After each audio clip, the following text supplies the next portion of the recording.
we're on. Hey, everybody. Welcome to the Monday Sound Stream. We have so much going on.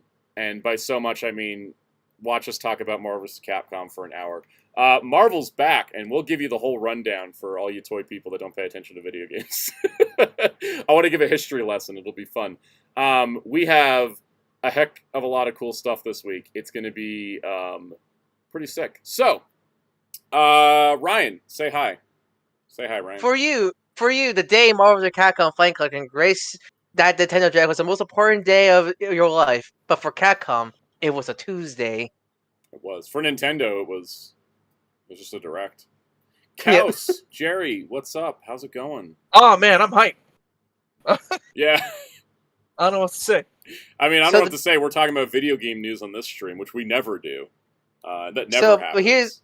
So here's the thing, Cass. Are you gonna use all your Latino power to manifest a Capcom vs. SNK collection? I am every single bit of it and more, because that's you. Oh my goodness! Mm-hmm. If you think I like Marvel, wait till you get to CBS 2. Yeah. Oh my goodness. He needs to unlock his true Latino Ultra Instinct power to summon it, will it into existence. Exactly. I mean, I'm gonna have to help too.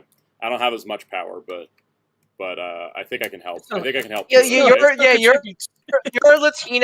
Latino's like 10% compared to Kaus's like 90. I also, hey guys, look, I got a new smartphone. It's gigantic and bricky, and I haven't been able to get any of the apps to work on it. Have you tried to summon Digimon from it? No, it hasn't worked yet, but it does this, which is pretty cool. So, yeah, isn't that neat? Yeah, it's my new friend's smartphone. Or smartphone. Smartphone. In the ongoing saga of Soundout is slowly picking up more Kimmys. Remember Hopper? I need a hopper. I need to decide what hopper I want. I still love... oh, Smith, you're right. It is like a phone bravery. Think of that. I still love someone at the New York Nintendo World Store when we reacted to the director. So it was just holding up a Hopper plushie while watching it. Yeah, he brought Hopper to the most momentous day in gaming history. All right. I mean, there's a lot of hyperbole, by the way, coming out of my mouth this stream about Marvel, okay? Because for me, it's the greatest announcement that's ever been made in Nintendo Direct. I mean, hey, you got Marvel and Metroid at the same. I know. Direct. We will talk about. I'll talk about the Direct as a whole too, because I got Metroid in the same day. That was just good week for you. You get the Marvel fan stream Monday, the Direct the next day.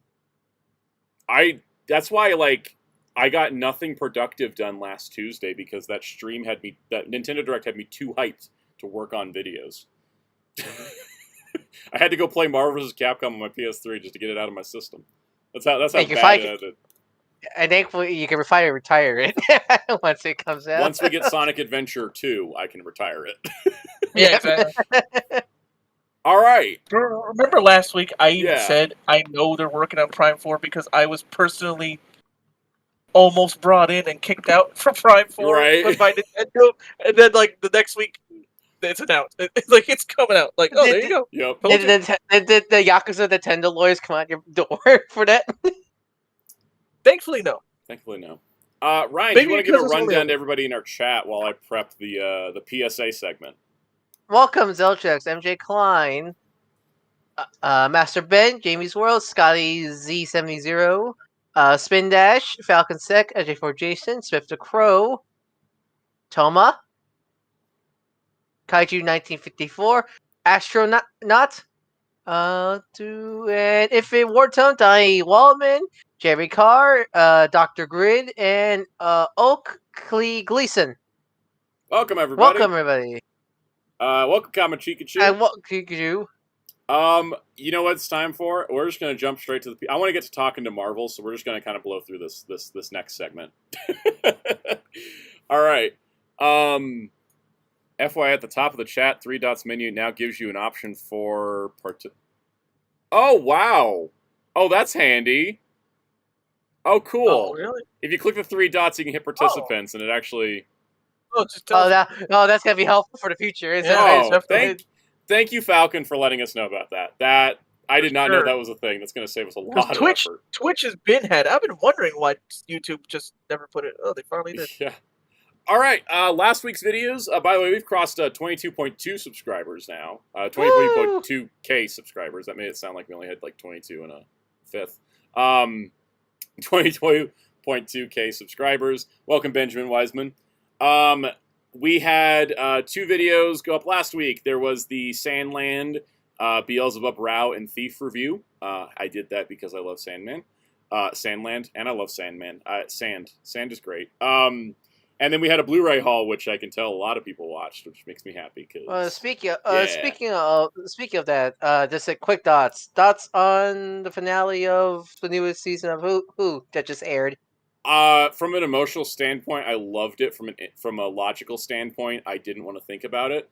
But that's what I think is like great about storytelling, is that you can just be like, this works for the emotion of the characters, and that's what works for me. Without going to spoilers for UMC, I personally liked it. I understand some people's complaint of it, but I think the emotional aspect and the acting, especially for all the actors, was fantastic, and that's why I really enjoyed that finale. Yeah, I liked it. Because I'm a character guy. All stories for me work for me if the characters work. If the characters don't work for me, the rest of it can be thrown out. You could have the most beautiful looking movie in the world, but if I don't care about the characters, I'm not going to care about it. Sorry, Avatar. Yeah, that's exactly how I am. Yep. So for Doctor Who, for me, I'm like, yeah, it works for me because I liked it. We'll not talk more spoilers because I know people haven't had a chance to see it yet, but I liked it. Also, 13-year-old with a machine gun. I love Doctor Who. Yeah, I love that. Last week's shorts, we had the beginning of a series of shorts. These are not going to be on a schedule. I'm just going to make these whenever. It's how are comic book spines, because each company's a little bit different. Welcome, Lord Jeffrey. So we did Marvel. That was pretty fun. I like talking about Marvel spines because they're nice and consistent most of the time. We'll talk about DC, and then I'll scream. And then we had, and then I shot an intro for the Sandland review out in the environment I live in, out in the desert. Fun fact: this is actually not even like in the middle of nowhere. It's just at a park. So much sand. Did you ran like Beelzebub to that location? I kind of did. I walked down there. It was 99 degrees out when I shot this. I came back and it was like I was cooked. I was legitimately cooked. But I did a bunch of shots of it. So I put the one I wanted in the intro for the video, and then the other one I put some of the rest of it in this little short. So if only the tank was so damn expensive, you could do some cool shots with the tank there. Yeah, and even if I did get the tank, because it's so expensive, I wouldn't take it to the sand. You need a prop. But yeah. We need to convince Bandai America to release like a cheap. I have tank. the World Collectible figure tank on order, which is like $25. I'll take that to the desert. I'll take that to the sand. All right, updates. The G.I. Joe Real American Hero Compendium Kickstarter is got 45 hours to go. It just kicked up another backer and it just went up another few thousand. It's got 45 hours to go, so if you're wanting to back this is for everybody that's keeping track at home or not keeping track. This is the fancy deluxe hardcover edition of the reprints of the original G.I. Joe comics from Marvel, issues 1 to 155, plus all the special missions, all the specials, all the one-shots. In reading order, there is going to be a paperback edition coming out at retail, but if you want the fancy deluxe hardcovers, you got 45 hours. Also, in 45 hours, I'm going to be broke, so... Yeah, all I imagine is like the Majora's... Almost 3 million. I imagine is the Majora's Mask, like Dawn of the Final Day, but your wallet sees that and is in fear. Yep. It is at $2,961,517. When it reaches 3 million, the final stretch goal will be unlocked. The final stretch goal is currently set to be a Larry Hama trading card, unsigned versions of the bookplate that Larry Hama is signing being added to everything, plus a letter added to the G.I. Joe number 21 reprint. In the last week, I can't remember where we were at last week, so I'm just going to go over the stretch goals again because I wanted to cover them. I think we had unlocked the free Storm Shadow print last week. Yeah, we did. So there's a new reprint of issue 21, which was the silent issue. Pretty Scotty, it's not the cost of the comic. That's the cost that they've raised. It's like a $300 box set. It's not that bad. Anyways, issue 21 is a reprint of the silent issue, now in its own thing. And then this mock-up here is for the Todd McFarlane drawn G.I. Joe special. That'll also get a standalone reprint. And then these other 3 things should get added because, I mean, we're 45 hours away from the end. Oh, Scotty. Scotty was just kidding. Okay, good. If in the next 45 hours they get, what is it, 46,000? If it reaches its final stretch goal, it will become the most funded comic book Kickstarter of all time. And people say no one cares for G.I. Joe. G.I. Joe's a dead franchise and no one cares about. Hey, at least right? At least 8,234 people care enough to put money up front for comics. Mm-hmm. Right.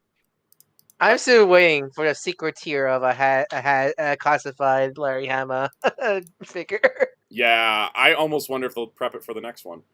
Okay, so for the pricing, I just think this would be interesting. It's the last time we'll be talking about the campaign. Maybe I'll bring up next week when we have the final total. 95 people have spent $30 on a PDF of the first volume. 114 retailers have gone into the retail tier. 358 people have bought the physical of Volume 1. 214 people bought the physical of the Cobra Volume 1. 417 people bought the digital PDF set for $120. 116 people bought the Volume 1 in Joe and Cobra. 116 backers. 3,307 people bought the $300 Snake Eyes box set, which is the G.I. Joe covers and all the stretch goals for the 4 books and the box set. 2,138 people did the Cobra Commander tier, which is the Cobra version. 560 people did the Hiss Tank, which is both. There was 4 people that backed the this PDF one that didn't actually like go. This one had like bonus points or something for the rewards program. 150 people did a signed Snake Eyes. 150 people did a signed Cobra Commander. Another 150 people got a signed Cobra Commander. Another 150 people got a signed Snake Eyes. Another 50 people got a signed set of 2. 100 people got the second signed set of 2. And 50 people got one that was signed by Larry Hama and a print by Andy Kubert that is signed. So a lot of people have gone through a lot of it, but the most popular of it all was the, where was it? The Snake Eyes bundle, which is the $300 one with the G.I. Joe covers. Oh, that's all right for that one. Yeah, so that makes sense. Welcome, Hellfire. And you know what the thing is? I'll talk about this more, because this week I'm putting out my viewing guide to G.I. Joe, because it's Yo-Jo June, 60th anniversary of the brand. I say this in that video as well, but I'm kind of cool with just G.I. Joe being a really solid toy line in some comics and appearing in some Transformers things. I don't need them to be trying to make a big movie or make a big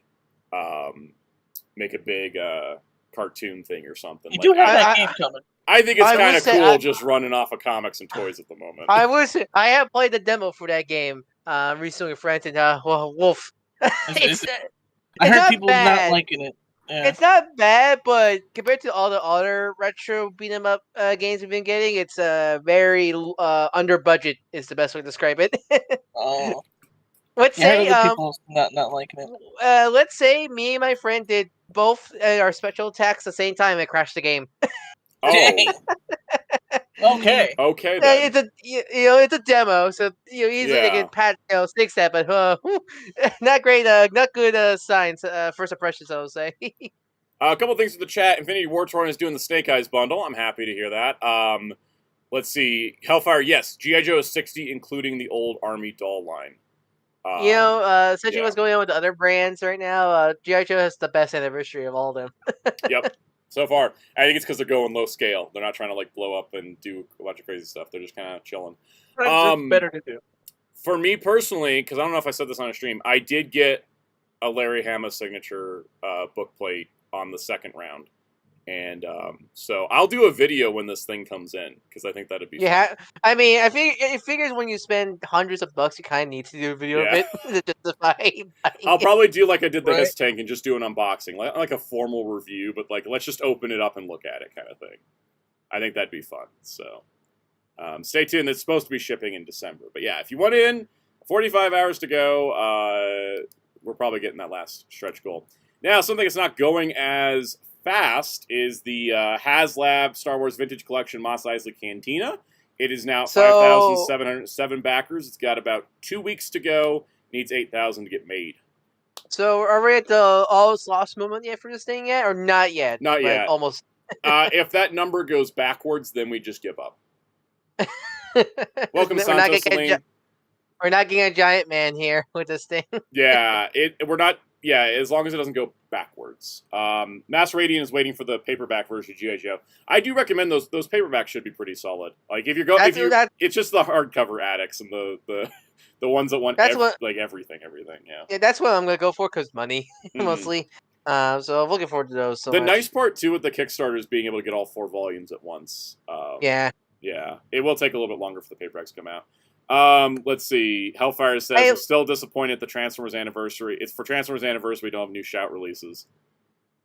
Yeah, that's a whole separate live stream. I could get into that. Yeah, and hey, at least that's the best thing I noticed about Image. They actually released their trades on time. I am still baffled and angry about DC with their horrendous trade releases. I know. It's like half of the Dawn of DC stuff is now getting their trades out, even though it's been a year since. Even though they've basically given up on Dawn of DC as a branding, they're now just putting the trades out. Yeah. I know it's like God. Like, did you not realize most people read stuff on trade? It's like, it's like at least Marvel they wait to like six after the first arc is done usually release their trades. But DC, no, here, take it. All right, before we move on, Common Pikachu says, did they do one for Marvel Transformers yet? They haven't yet, but I wouldn't be surprised if we hear about a Transformers Kickstarter in the next coming months. Welcome, Sentai Ranger Donnie. And yeah, Hellfire, the G.I. Joe Kickstarter is shipping all 4 volumes at once. The retail releases will be spaced out. The first one's in September. So. All right, any other thoughts on Cantina before we move on? I'm hoping it funds. It may not make all its stretch goals, but I'm hoping at least funds. Yeah, I want to root for Star Wars so badly because I think they got so many L's for. Yeah. But like, man, I think just compared to I think this looks nice compared to some of the other Haslabs, but just like I think it's just one of those things where I feel like this would have funded faster if it wasn't for so many failures before it. It kind of feels like it. And I also think if it came with more figures in the base package, it would have funded quicker. Yeah. Muteki, 45 hours left on the G.I. Joe Kickstarter. All right. Wrapping up our spotlight on LGBTQIA plus characters in comics, this week's Pride Month spotlight is going to be a mix of older queer characters and messier characters. I just kind of mixed them together because I thought that'd be fun. So I'm going to try to alternate the healthy with the unhealthy because I think representation isn't about just representing good people, as you'll see from how I go about this. All right. So first things first, Alan Scott Green Lantern. This was the original Green Lantern back in the Golden Age. It wasn't until recently that the character has come out as gay, and that was after they kind of did a storyline with an Earth 2 version of Alan Scott, and then decided to roll that into main continuity. And I think it's been pretty interesting to kind of discuss. It's kind of like something that Doom Patrol touched on as well, of someone who essentially went through their whole life, and they're in their older years before being able to accept their true self because society was making them conform throughout all those years. And they just did a really great storyline. Where his ex becomes a Red Lantern, and they have like a Golden Age version of a Red Lantern. It's really cool, and I like a lot of that. Are they still weak to wood? No, they took away the wood weakness now. So, oh, really? Yeah, that was good. But yeah, I think it's kind of cool the way they've adjusted the character and allowed him to have, I think, more interesting stories than when he was just that Green Lantern. That's not part of the Corps. Yeah. Yeah. I like Alan's story like that because there are a lot of people like him who is like that, where they haven't really discovered themselves into the modern day, where it's much more set because back in the day it was a really homophobic era. Yeah, it was where, literally illegal. Like yep. Alan Scott's original era, it would have been Like illegal to that. be himself, right? Mm-hmm. Cass, you got any thoughts on Alan Scott? No, I always liked him. I'm glad he's getting more of a spotlight just in general, because how is he the first Green Lantern but nobody talks about it? Exactly, yeah. As someone who loves all the golden age, like old men of your Jay, Alan, all those characters, I'm really glad that they recently got some nice spotlight recently, which makes me happy because they're some of my favorite characters out there. The whole like Justice Society, when they are written by Jeff Johns, are all great. Yeah, I especially love the Sandman, Green Lantern, and Flash JSA comics that came out recently. Those were so good. And if they ever come out in trade paperback, I'll get them. In 10 years. Yeah. Jordan, I will be doing a TMNT video on the other DVD sets. I have a planned like home video history TMNT video. I just need time to work on it. It's a big undertaking, but you already did all the work for the 10 series, so you're A-okay. Oh, there. I was just talking about just the 80s one as a ton of work. Yeah. I was going to start there, and then I think I have to do separate videos for them because of how messy it is. But I'm working on it. It's just it's on the back burner while I get some other stuff done to get some time to work on it. But anyways, love Alan Scott. Now, let's talk about his son, Todd Rice, Obsidian. What's interesting about Obsidian is he was one of DC's earlier gay characters in comics. He's not part of like the newer age, but was kind of in the time when it wasn't as accepted and they were pushing boundaries anyways. Which is why I think he's great. He has some of the coolest powers with his shadow manipulation. I picked this image here because you can see how he can become shadows. Cool. Yeah, and he's the son of Alan Scott. And they've worked a lot of really interesting storylines lately. Ever since Alan came out as gay, they've been working on the storyline with his son, who's been kind of struggling with it a little bit because even though Todd himself is gay, he's like, well, Dad, why didn't you like accept yourself sooner? And then like Alan's like, if I had, you may not exist. And so they have kind of a little bit of tension regards to that, and there's not like a clear answer, but they have to kind of accept that this is how things worked out. And I think that's such an interesting dynamic that they have. It's a really good story because there is, again, like I said, with Alan, a lot of examples of that, and there's always that concern. Is like, especially when you do have a son, it's like, well, you can't, like, when you do have offspring, you don't want to switch. Oh, no, I'm actually this now. Like, no, because you don't want to betray the family you made and all that stuff. It's a really interesting. It's a really good conflict, and I think it's one of those characters that I always really dig as a kid. For his few cameos in JOA, Justice League Unlimited. I only knew about him from Justice League Unlimited. Was how I first knew of the character. Yeah. Yeah, and I always love his design. It's such a simple design, but it works so well. What I also there was one storyline I just remembered where Todd asks Alan, "Did you love Mom, or was she just there to cover for you?" And like Alan had to explain that like I still loved her, it just wasn't. It just wasn't in that way. Like I loved her as like a supportive like friend essentially. And so I thought it was really interesting because it was like conversations between the two characters that you don't see in other storylines and stuff that I hadn't even considered myself, when talking, learning about things. It's one of those things where I like. That's what I like about Alan and Todd and their story is like you don't really get discussions like that with gay characters, mostly because you never really have a scenario where they have family, but then they discover their true selves. But then what do you do there? And it's a really good discussion point because it's a very complicated thing. I think how they handle it was really great. Yeah, and I think too that Alan as well is like one of the few LGBTQ characters in comics that have kids. It's not very common. So yeah, that's why I wanted to spotlight the two of them back to back. All right, next up, Queen of the Amazons, Nubia.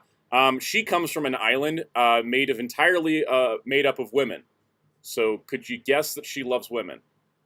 In the way that Diana has come to enjoy and love men, Nubia doesn't, like most Amazons, but I think Nubia exemplifies kind of the Amazon experience and why she is made for a good queen of the Amazons.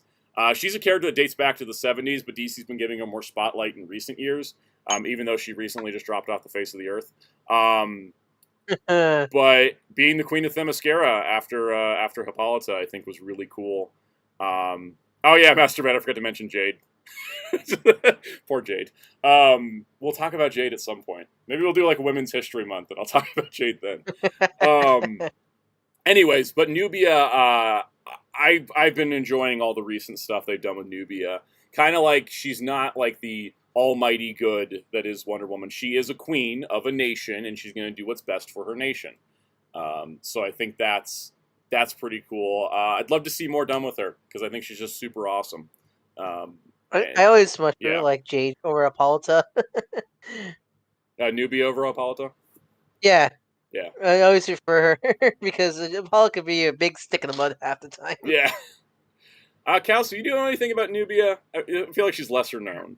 Yeah, no, I didn't. She was cool though. I like her design, I like the armor, especially. Oh yeah, like she always is serving like the best costumes out of any of the Amazons. Oh, who did that art in particular though? This was I can't read their signature. I forgot. I did it. It's from Nubia and the Amazons issue 1. It's that gel. Man, that hair is like really good. Yeah, every time lately, like every time someone's been drawing her hair, it's like it's so full and curly, and it's beautiful. All right, next up, John Constantine. The living mess himself. The living, walking. Remember what I call him. Omnisexual. The ultimate. The walking omnisexual disaster. John Constantine has been, what is it? He's been sleeping with men since the 80s, so it's been pretty much since the inception of his character. Or sharks. Or sharks in some alternate universes. I checked, it didn't happen in Mankind. John Constantine is amazing as a character because he's absolutely the worst. You'd never want to have him as a friend, but you can't stop watching him because he's a walking disaster, and you're like, what is he going to do next? John's one of those characters that you always can tell he's trying his best, but things just go horribly wrong. Yep. Usually self-inflicted. Sometimes it's just bad luck, though. You know, I feel for the guy. Love the character. I mean, I don't know if there's anything else to say because he is well represented in media at this point. Yeah, I'm always giddy seeing him. And I'm glad he's one of those characters that like was obscure a while ago, but now it's really blown up. Now I think I'm really the New glad. 52 bringing him into main canon was like a really smart choice because he's a good contrast to a lot of characters in the DC universe. I love his dynamic with Xanta and Spirit World. They're like a really good dynamic duo, surprisingly. Like if we don't see, I was happy to see that that John and Xanthi. I can never. I need to look up how to pronounce their name, but John and Xanthi were hanging out at there was in the DC, in Blue Beetle. Yeah, in the Blue Beetle. Yeah, in the DC Pride one shot, like John and Xanthi were like just hanging out together. I was like, that's cool. They're like a new dynamic duo thing. It's great. Yeah, because they were I think they were there in the Blue Beetle, the DC Blue Beetle. Yes, they were. Yeah, I love that. I'm really if Xanthi doesn't get a new book, which I'll be really sad. But like I want them to appear in like new Constantine material at least because it's just a good dynamic duo. Yeah, definitely. Couch, you got any thoughts on John Constantine? And he's one of my favorite characters. Period. So I don't know. he's like the perfect. You never would want to know him in real life, but every time he appears on screen, you're happy. His stories are basically like stuff I'm interested in, anyways. Especially with my background. Mm-hmm. I love the show, and then it got canned. like that's the Camus movie is still one of the best movies in the Camus. It's one of the things where like I'm not sure what ever happened, but I would love to see him and Hellboy team up, because that would be that'd be a great crossover. It'd be a great crossover, but it also will end disastrously. Oh, totally. Hellboy would just be side-eyeing him the whole time, too. Like, geez, you're more of a mess than me. And you can't tell because he has no pupils. Exactly. He just got those yellow eyes. All right, next up, Renee Montoya, sometimes Gotham police officer or commissioner, sometimes the Question. I liked her storyline where she became the Question. I really wish she still is the Question, because that was one of the greatest stuff. It's weird because she still technically is.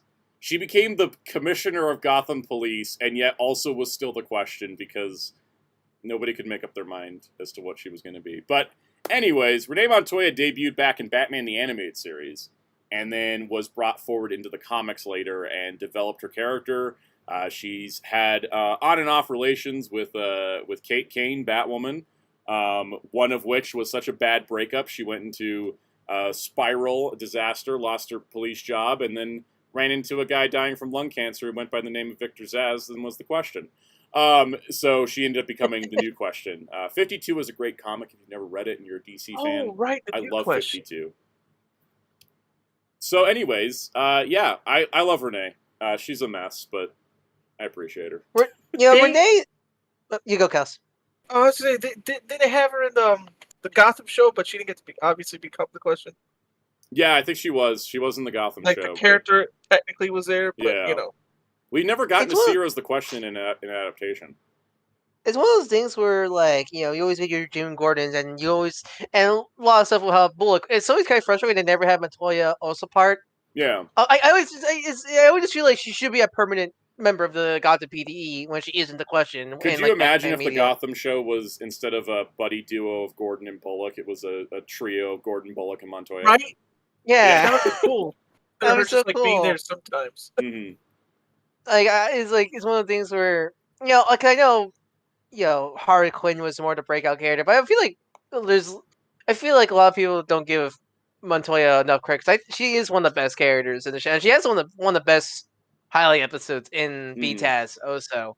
So definitely. I really wish more attention is put on her. I mean, I love the Question no matter who it is. So just her, like, both Questions are some of my favorite characters of all time and such. So having her become the Question was great, and I really wish they just have her continue it as like a dual, like like like your Spider-Man. So because DC starting to do like shared titles recently, but like I feel like they don't do enough as I still think Detective Comics should not have Batman in it and just be an anthology book of Gotham City. Mm-hmm. Yeah. I mean, the name itself does sound like it should be that. It's not called Batman. Yeah, we don't need like a third, fourth Batman book. We should have that be a rotating like Gotham City thing, or just rename it to like, because I know Detective Comics is sort of like a Bat Family book. Just make a separate Bat Family book, and such. That'd be fun. Hellfire says, how many DC characters were made for shows and then got backported into comics? A lot. Renee Montoya, Livewire, Harley Quinn, Volcana, Roxy Rocket, Lockup popped over, Razor. Do we count specific incarnations of characters like Mr. Freeze wouldn't be anything without Batman the Animated Series. Mm-hmm. I forget. Was Toyman from Superman? Was that totally that incarnation that was made for that show, right? And that got imported to comics. Or something? Yeah, they did. And then the farther we've gotten into, like, the entirety of the original villain cast for the Static Shock show made its way into the new Static comic because the writer artist was a fan of the show as a kid. So Batman Beyond's a big one too. Yeah. Yep. Beyond. Condiment King. Yep. Yeah, it's just the farther we get from it, the more that like they start coming in because people who watch the shows are now working on the comics. I mean, it took now for 2000s era DC to get those characters in the comics. Yeah. We just got Music Meister and Razor in the comics. Yep. Batgirl's a good question because Batgirl was added to the Batman comics so they could use her for the 60s TV show. So technically she was made for the show. But like it's one of those like Artemis, that's another example, yeah. Mm-hmm. Zeta Project hasn't made his way into the comics. That's the sad part. Yeah.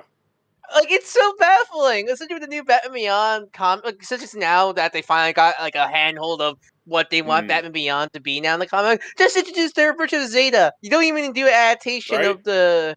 You don't need to do an adaptation. Just introduce your own version of Zeta. It's not that hard. Come on, I love the Zeta Project's like the most underrated shows. I really love that show so much. Let's see. Corey Robinson said Larry from Teen Titans. Yeah, Larry's popped up in the comics now. Arkham City Copperhead, I don't think has made it to the comics yet. Well, I mean, or sort Arkham of Origins like Copperhead. Larry, big one. Here's a big one. Dreamer. Dreamer came from the Supergirl comic into the mainline comics via her actress writing her into the comics. I mean, going back to the Larry thing, it's a sort of adaptation because it's not named Larry, but it's the same character. Might as well be Larry without being called Larry. Gear is in a static graphic novel that's in its own separate continuity, so that counts because that's a comic. But Richie, the identity of Gear, but Richie's always been in the comics. Yeah, Richie's been there since the original. Reptile from Marvel. Reptile, yep, that's a good one. X-23. X-23 is the big Marvel one, yeah. Teen Titans version of Gizmo was definitely a separate character. Most of the characters in Teen Titans were different than their comic versions. I would like to see Red X happened, yeah. Red X did happen. I would like to see Titans Jinx to be in the comics because I like that character version more. I know. They just need to not whitewash her like they did.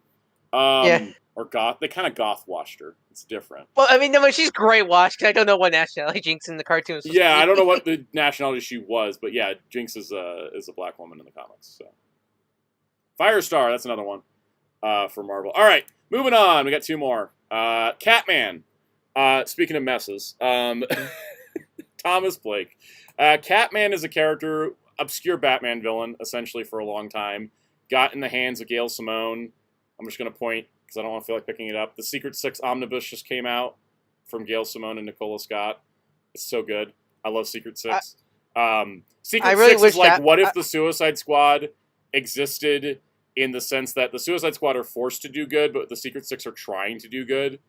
I really wish the Secret Six was the one that get all the media attention because I'm so sick of the Squad now. I know. I love the Secret Six more. The Secret Six has actual, like not saying the Squad doesn't, but I feel like the Secret Six has more opportunities to tell stories of than the Squad. Yeah, and not everything has to relate back to Amanda Waller, like with the Squad, but Secret Six can do a lot of things. Catman was one of the prominent figures in that. He is a bisexual character. Which, I mean, that's what happens when you get Gail Simone writing and Nicola Scott doing art. Like, yeah, it's just got to happen. But putting all of everything they put into the Secret Six comic, it took Catman from this, like, random obscure Batman villain who didn't really have any meaning to one of my favorite DC characters because he's really, really cool. I really like Catman. He's also he's a messy character, but he's like a villain trying to do better. And if you want to see his origin story adapted, there's this movie coming out called Kraven the Hunter that totally stole that origin. Not even kidding. It's like beat for beat. But yeah, Catman's cool. We need more Catman. That's I need to point this out because people in the chat, the Very Odd Parents character is not based off this Catman. It was a parody of Batman was 60s Batman. It just happens to have the same name. I don't think that's it's just a pure coincidence. I think is that case. Are there other Catmans? Yeah. It is other. Yeah, it is. So it's a pure coincidence. Pure coincidence. Well, I forget. Was there a DC Multiverse of Catman or not yet? There was. It was a McFarlane Toys exclusive. Was that Hush mold or was that which mold was that? It was Hush Batman, and then he had he was the first one to have a cloth cape before we started getting cloth capes on everything now. So, yeah, Catman. I love Catman. Jerry, you got any thoughts on Catman? I just want to say that the other Catman I'm thinking of, funny enough, was done by Holyoke Publishing, which is literally my neck of the woods. Yeah. It's kind of funny. I think they also... Did they also do Booster or Blue? Yeah, Blue Beetle, yeah. Yeah, they did, yeah. Funny enough, Blue Beetle came from my neck of the woods, too. But then it got bought out. Wait, which one? The original? Ted Cord? I believe the original, yeah. Dangare, yeah. Whichever one. Well, and then that leaves us to... that leads us to the happy couple, Mystique and Destiny, who, congratulations, just got married like a month ago. Or like and got a new figure. If I finally got a figure recently. Destiny finally got a figure. Mystique and Destiny is the longest running Marvel couple, I think. Because if you go timeline-wise, not even just publishing-wise, timeline-wise, Mystique and Destiny have been a couple since the 1800s. Because they're both running on that immortality stuff. I'm going to get them up here. You know, it was funny, because this last week, I just, me and my friends watched X-Men First Class, finally. Yes. So it was kind of funny seeing the Raven and Hank relationship in that movie, knowing Mystique in the comics. So that was kind of funny watching it. I think I don't like how those movies handle Raven in that era of the film. So yeah, it was weird. I mean, I like the movie, but you're right. But Kevin Bacon was at the late in that film. He was. I like First Class. Wonderbar. Back to Mystique and Destiny. So they've had a tumultuous history. Destiny spent some time dead and alive and coming back and stuff. Destiny was an evolution, yes. For the longest time, they weren't a confirmed couple, even though Chris Claremont had been writing them as a couple since the early 80s. He's always been, always. Yeah. It's so weird because the whole point of X-Men is to be like the minority. So it's weird they weren't a gay couple back then. And the reason why is because they didn't Marvel wasn't really committing to the idea at the time. Then Destiny was dead for 20 years, so that was sad. But, I guess that's the footnote. They said, "Okay, we'll let you go with these other minority allegations, but we'll let you have a gay couple." Right. I guess. And it's just there's a bunch of panels of Iceman in the '90s where he's like rogues in a string bikini, and he's just like, "Yeah, whatever." No, it's funny. The funniest is in the X-Men Legend game, where you go to, you have the main hub is the X-Mansion. You go to each X-Men's room, and in Bobby's room is just a poster of a swimsuit model on his wall. I laugh at that scene. But Bobby would be the guy that would just deny it for too long and try to overcorrect, and then end up making it appear as it's something completely different, right? Comic Peak just says, didn't Comic Code still exist? Yes, that is the biggest thing too. Comics Code Authority would have also put a kibosh on it, not just Marvel. Mm-hmm. Marvel was cool with them being a couple. Marvel was not cool with Mystique being Nightcrawler's father. This was the thing. Mutter. Yeah. Well, here's the thing. So here's the fun part. These lovely lesbians had a kid, but unlike other things that lesbians can do nowadays to have kids, Mystique shapeshifted into a man and impregnated Destiny, and then they had a baby, and that baby was Nightcrawler. Good old power mutations. Yeah, that was the story Chris Claremont wanted to do back in the 80s, but it wasn't until last year when they finally confirmed that's actually what happened, and they're just like, no one cares about Azazel. Actually, that's kind of interesting. Thought is Mystique still she them or she her? Or, she is still she her. Mystique will change genders when she shapeshifts, no problem, because she can. And it was mostly because they did reveal a few years ago that Mystique can shapeshift down to the genetic level. So I find it interesting. I imagine they could eventually do it, because especially with Morph. I feel like you think they'll have them become non-binary at this point, kind of thing, like Morph. But I guess it's one of the things where I guess with Mystique it's less of gender identity, but it's more that's just her powers. I guess. I think with Mystique is she's probably, I would say Mystique is non-binary with femme presenting and she/her pronouns. Because Mystique has spent dears as a man, so I would say that is kind of her default form is still she/her presenting female, but I think the character would be non-binary technically, just with she/her pronouns, which non-binary people can do. Not every non-binary person is they/them. It's just most. Yeah, it's kind of like how everybody still refers to Morph with he/him pronouns. in all the marketing materials and the interviews and everything, and then they never use Morph's pronouns in the show, which is an interesting choice. Well, yeah, that's the thing. Yeah, because I always feel like Morph, that was because no one knew they were non-binaries. That's why. Yeah, but in all the interviews and stuff that I've seen related to Morph, everyone's still using he, him to refer to Morph. So, anyways, long story short, these two adoptive mothers of Rogue, biological mothers of Nightcrawler. They had their wedding recently that, minor spoilers, it was all a sham because Mystique just wanted to break into Scarlet Witch's sanctum, so they invited Scarlet Witch to the wedding. And, because they can never have a normal wedding issue. They can never have a normal wedding. When it turned out that Mystique was actually an LMD and that Mystique was off robbing Scarlet Witch, Kurt was very hurt. He was crying out, "You've made me an accomplice to murder." And Destiny had to correct him and saying, "We haven't killed anybody yet." He just freaked out. Nightcrawler was like, he was the officiant of the wedding too. But as one of Marvel's longest running couples, and especially one of the longest running, if not the longest running gay couple in Marvel history, I wanted to wrap out our Pride Month spotlight with Mystique and Destiny because they are chaotic, but they love each other. And in the immortal words of Rogue, they've been be gay, do crimes since the 1800s. So hopefully a new Legend Mystique can come out so he can go alongside her wife. There's got to be a new Mystique now. I mean, there's no way her wife can have double jointed elbows and she can't. That's not fair. Yeah, yeah. Kaos, you got any thoughts on Mystique and Destiny before we move on to the next topic? Nothing you haven't already said. It's just, and like you mentioned, it's true. Yeah, like pronouns, like. Yeah. Oh, it just reminded me that the Fox movies did Mystique so dirty. They did. I love how they made her a central character. Like, she's so important to the X mythos. I'm like, no, I like her I like her when she's this little chaos goblin in the corner. Yeah, exactly. I don't know why the movies did that. Yeah.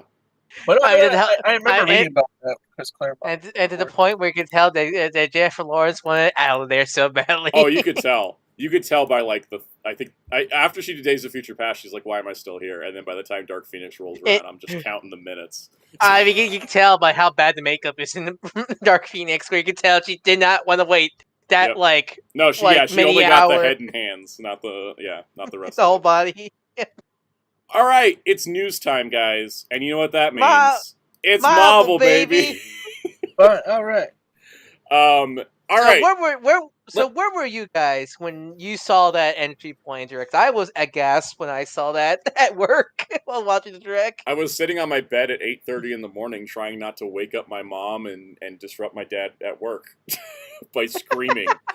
Kaos, what were you? You were streaming, weren't you? No, I wasn't. It was Wheels and Double. I got up early. I got up early that day because I was told I was supposed to go do something important with my mom, an appointment, and she's like, then I wake up early. Hey, Mom, are you going to the appointment? I'm sick. I'm not going. You could have told me this before. Well, whatever. So I decided to watch the stream, and then it happened. I was like, oh. And then Wheels made a joke about like right after saying like because they showed right after I think it was Mario Party.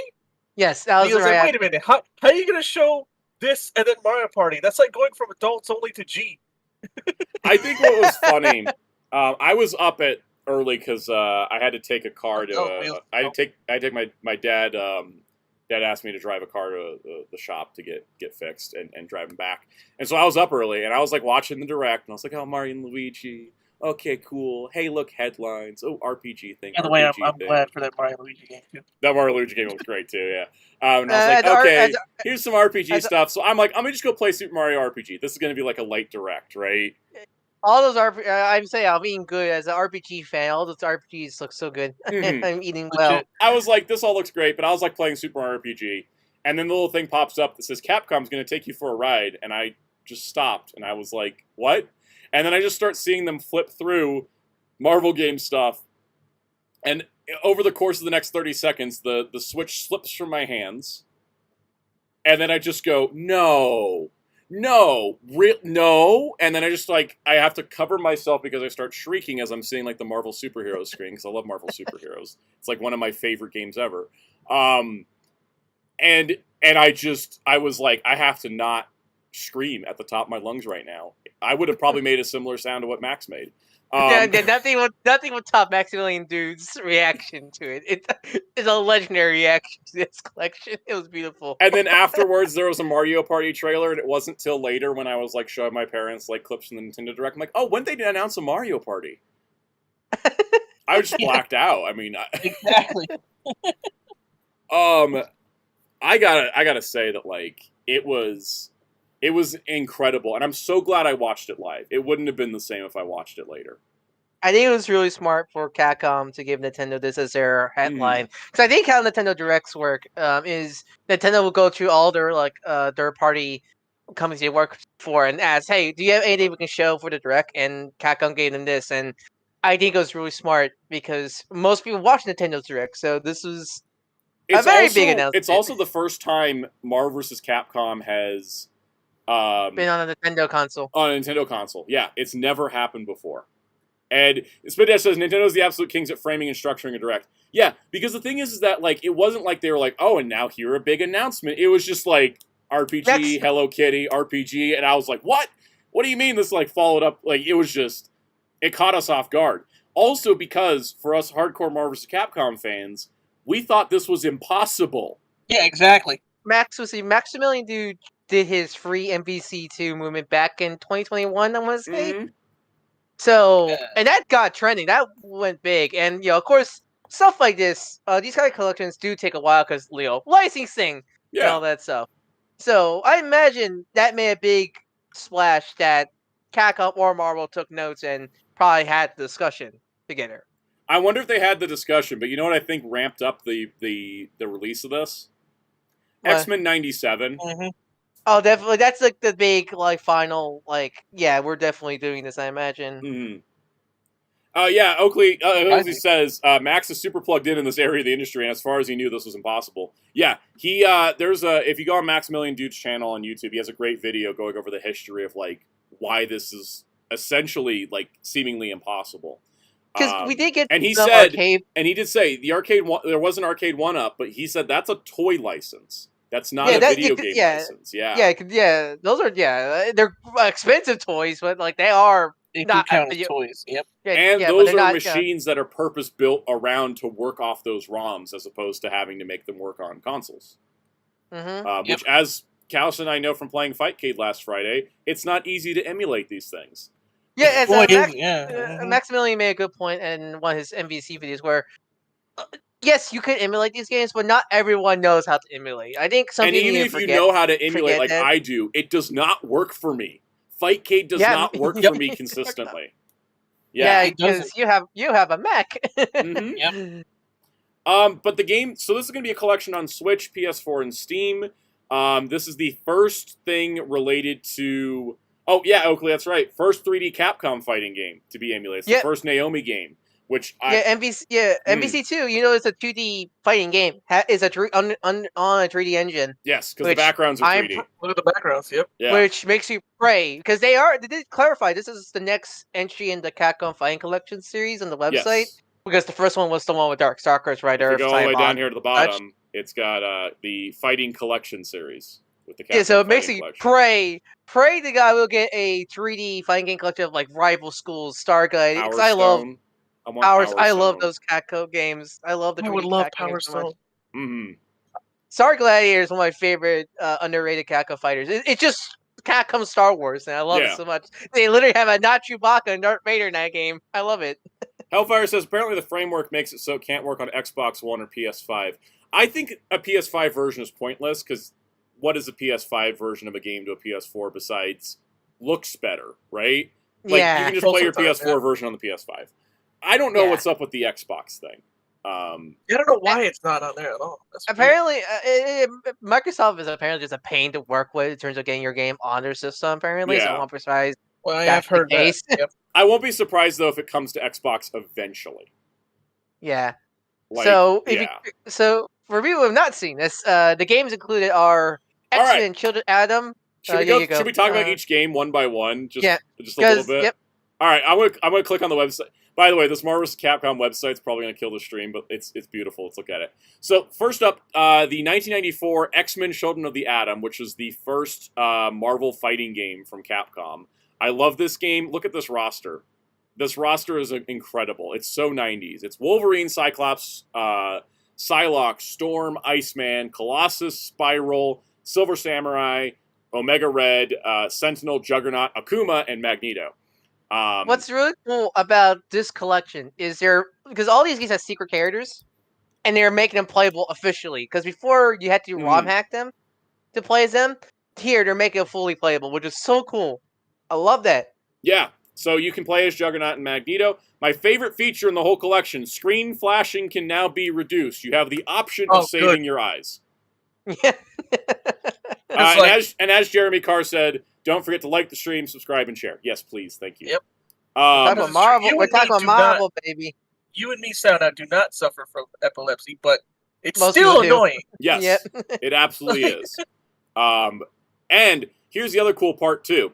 The ROM versions are listed on the website, so you guys know which versions they're using. They are the arcade versions, which is great. It's so nice. All right, so X-Men versus Street Fighter. Yeah, we'll get there too. The next game, 1996's Marvel Superheroes, one of my favorites. I love this game so much. Underrated game. Underrated. You get to play as Captain America, Wolverine, Hulk, Spider-Man, Iron Man, Psylocke, Juggernaut, Blackheart, Shumagorath, Magneto, with boss characters Doctor Doom, Thanos, and Anita from Darkstalkers. Darkstalkers. Yeah, I know. It's the only time Anita's playable. She's not playable in Darkstalkers. And she's like broken. And she's like really broken. She's an incomplete character, so she's broken. Falcon Sec says Capcom's MT framework engine has not been updated to support the latest Xbox dev kit and presumably the PS5 dev kit. Due to how the Xbox dev kit works, Xbox One dev kit is updated with Series SX. Good to know. That's probably why all that is happening. Thank you for that info. So with all these, this game is great. You get to use the Infinity Stones in combat. Doctor Doom, Thanos, and Anita are now playable, and screen flashing has been reduced. You know the one thing, because this culture is perfect, but you know what I love if they included, because I heard the one of arcade included one, is the Capcom console games they did. Was it a Marvel Series War of the Gems? Was it called? War of the Gems, which was that was that Super NES one. Yeah, that was a Super NES arcade beat 'em up using the assets from this game. Because I think the one up arcade had the War of the Gems on the Marvel Series. So I kind of wish this one had it, because was there? But also it does say X-Men Arcade Classics as the title of the collection. Yes, I guess that's why. Because wasn't there also X-Men beat 'em up they did? There Capcom was did? Mutant Apocalypse. Which I have. I still have that card. I could see them doing that as a separate collection. I still own that game. If this does well, I think they probably didn't want to overcommit as well. Yeah. All right, next up, X-Men versus Street Fighter, the first in the Versus series. Can I go why I'm glad this is the arcade version? Because the console version sucks, right? The PS1 versions in particular. Because you couldn't even do tag. I liked playing it as a kid, but it was gimped super hard. Because you couldn't do because due to system limitations, you couldn't do the tag. There was no tag. It was 1-on-1. No, a lot of the animation was bad. Because there was tag, but only for like I think clone characters, so like Ryu and Ken. Pick the same character. Yeah, but it was really gimped. But the chatting says console version sucks. Yeah, and so now we get the full game roster: Cyclops, Wolverine, Gambit, Storm, Sabretooth, Rogue, Juggernaut, Magneto, Ryu, Ken, Chun-Li, Zangief, Dulcim, Charlie, Cammy, M. Bison, and Akuma. I'm so excited to play this because I have not played that much X-Men versus Street Fighter versus these other games. I did. Because unfortunately, it was the GIMP PS1. Yeah, I've never played that version, and so it's I've tried to only play the arcade. The next game, Marvel Superheroes versus Street Fighter, which is a similar premise, but this time you got characters in this one. There's not as many in this one, is there? No, there's plenty. There's plenty. It's Captain America, Cyclops, Wolverine, Spider-Man, Hulk, Blackheart, Omega Red, Shumagora. I want to talk about Blackheart for a moment. They announced the Blackheart Marvel Legend on a Monday fan stream. Yesterday. They don't usually do fan streams on Mondays at Hasbro, but then the day before they announced Blackheart, and then suddenly that collection got announced. There was no way they didn't know. And they did put the Capcom versus Iron Man next to him. They knew this was coming. They knew this was coming. Insert the Riddler. Do they know me? I think they did. Capcom side was Ken, Ryu, Chun-Li, Dhalsim, Zangief, Dan, Sakura, M. Bison, Akuma, and Cyber Akuma, who is half Mazinger. Yeah, he's great, and he's now playable. You can access him. I love it. Cyber Akuma was one of the first original characters made for the Versus games, and I love it. It's the first time he's been playable without hacking. You're right, he is basically just Mazinger. Yeah. In January 1998, Marvel's Capcom Clash Superheroes, which is an iconic game as well. You want to talk about nostalgia? I remember as a kid, there was a restaurant me and my family used to go all the time, and they had this NPC-1 cabinet. I remember playing it on every time we get there. So this game, all the Versus games, is the most nostalgic for me. That character sex of that is like in my brain since as a child. I'm gonna show you something. Keep talking. I'm gonna show you something about MVC1. All right. The Marvel roster was Cap, Wolverine, Spider-Man, Gambit, Hulk, War Machine, and Venom. And the Capcom roster was Ken, Chun-Li, Zangief, Morrigan, Jin Sato from Cybots. Thank you. Captain Commando, Mega Man, Strider, Hiryu, and Roll. And they have... It does say that... This is interesting. They said a number of stages have been altered. And they haven't really clarified that. But I imagine it's some kind of processing thing. So, yeah. And then the big one, of course, is the famous... Gonna take you for a ride. Gonna take you for a ride. Marvel vs. Capcom 2 New Age of Heroes hasn't been available... When was the last time Marvel vs. Capcom 2 was available? Like 2012? 2012 or 2009. Yeah, the PS3 version, whatever that came out. And then it was delisted in like 2014. Yep. So, and that was not physical. What's nice about this, these are getting physical editions, so they take it away again. We have physical copy now. Yes. For all these. Personally speaking, I'm buying a physical Switch copy and a digital PlayStation copy. So I'm buying a physical PS4. I'm doing both because I did that with Darkstalkers, and it makes me so happy having both. You know what? My favorite part is they have this, because fun fact, before Infinite, all these games technically do have stories. There's no story mode. So I love the stories were in the instruction manuals. Yeah, so because the website talks about the whole because Ruby Heart is like the main character of this game, who's like. So, because this game has the three original characters of Ruby Heart, Song Son, and technically Song Son's not original. It's basically an old Capcom Song Wukong game. And Amigo. And Amigo, the Lost Darkstalkers character. Yeah. So I love they talk about the whole 7-seat, because I kind of love that this game has Cable and Ruby Heart as the main characters of this game, because it's appears that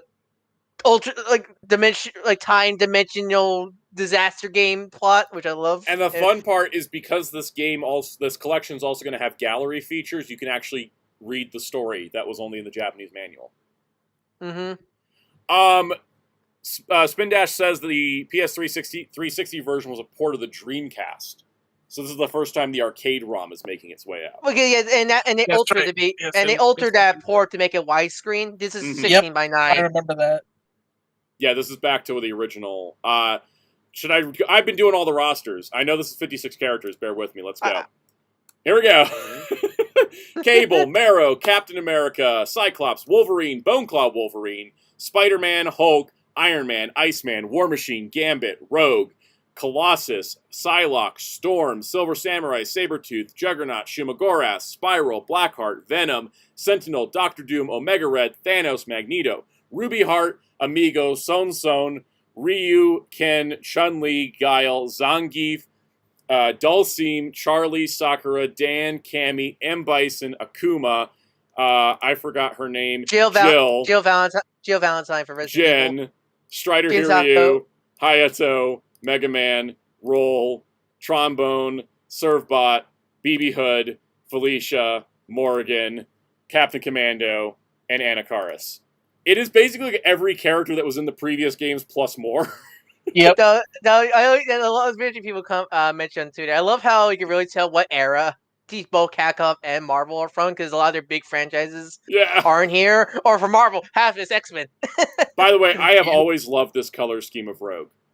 Where the green jacket, her 90s look, but with the original colors from her original look, where it's just all green and white. I love that. I want toys of this. Give me toys of this. Yeah. Just repaint the 97. Exactly. Easy to do. I think this is the reason why I think this is the game that everybody loves the most, because it's a big 3v3, everybody's in it kind of thing, and I love it. But Children of the Atom and Marvel Superheroes I like more, because that's just a personal thing. But like, I love this game too. I love all these games. Don't make me pick one over the other. You know which game I don't love as much as the other though? The bonus game, because I've never played it. Dude, bonus game is what I love. I was or as I jokingly call it, Frank and Nick Excellent Adventures. Yes, Cal's streaming this Friday. The Punisher beat 'em up was released in 1993. Was actually the first game that Marvel and Capcom worked on together. It's here for pure historical reasons, pretty much. Because without this game, we went. It's also great. It's a great game, and it's a great re-release. And it also has X-Men villains in it, because for some reason the villains are the Reavers.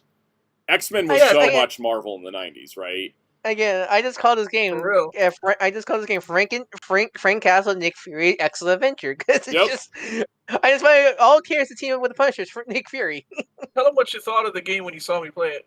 I thought it looked great. I was just I never played it before. I never really watched anybody play it before. I'm so excited to play it on this collection. I'm also happy to see Kingpin still has a cigar in the artwork here.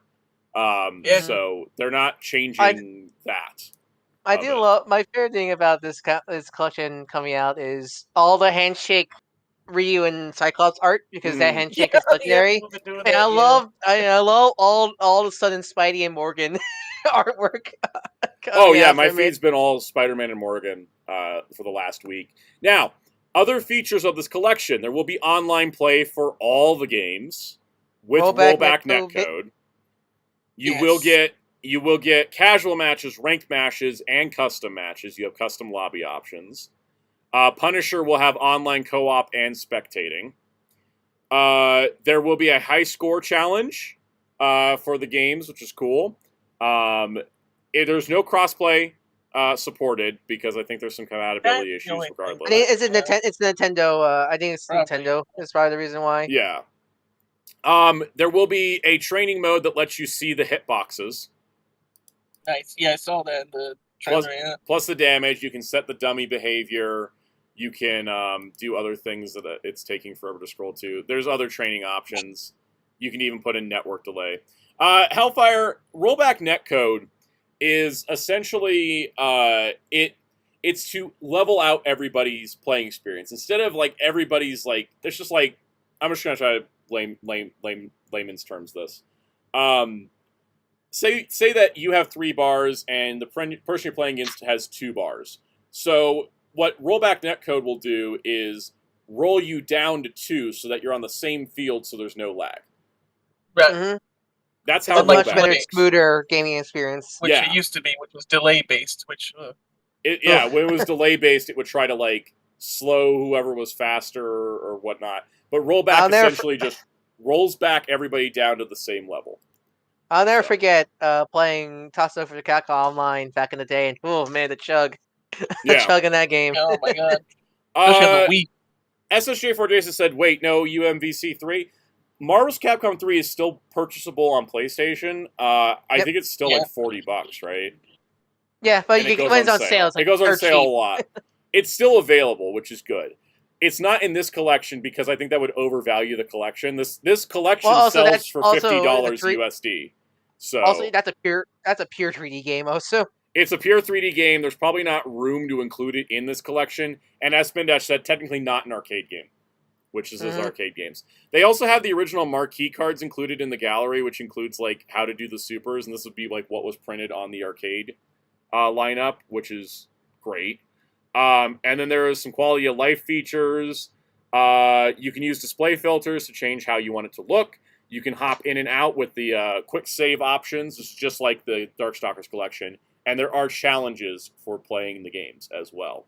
So yeah. I was just going to say I love you just called it the Darkstalkers, but then I played that game over the weekend recently with a friend, and half the titles is Darkstalkers. Yeah. Like, I keep forgetting Darkstalkers 3 and 2 have multiple versions of different rosters. Capcom Fighting Collection is 10 games, and 5 of them are Darkstalkers.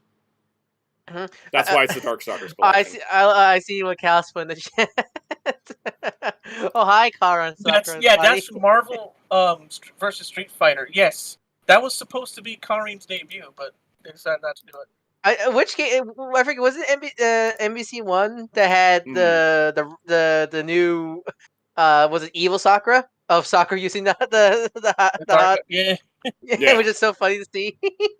Remember Mecha Zangief too? Oh yeah. Yep, Mecha Zangief. Yep. You will also be able to go through art galleries, and you will be able to go through art galleries for every game, as well as play the soundtracks of them. So if you want to loop Take Me for a Ride for 3 hours, just keep running until your Switch battery dies. And Spin Dash says we have confirmation that all of the games will be on the disc or cartridge, no download needed. Huzzah! Fine. So getting a physical disc actually makes sense. Yep. Again, if this ever goes away, we have a physical copy to hold. Exactly. My plan is to buy a digital PlayStation copy because I did that with Darkstalkers. It's so nice just be able to click and play. But I might buy a physical for PlayStation as well later too. I'm doing Switch physical, but I might also do a PlayStation physical just because you never know. my plan is physical PS4 copy and then buy on Steam.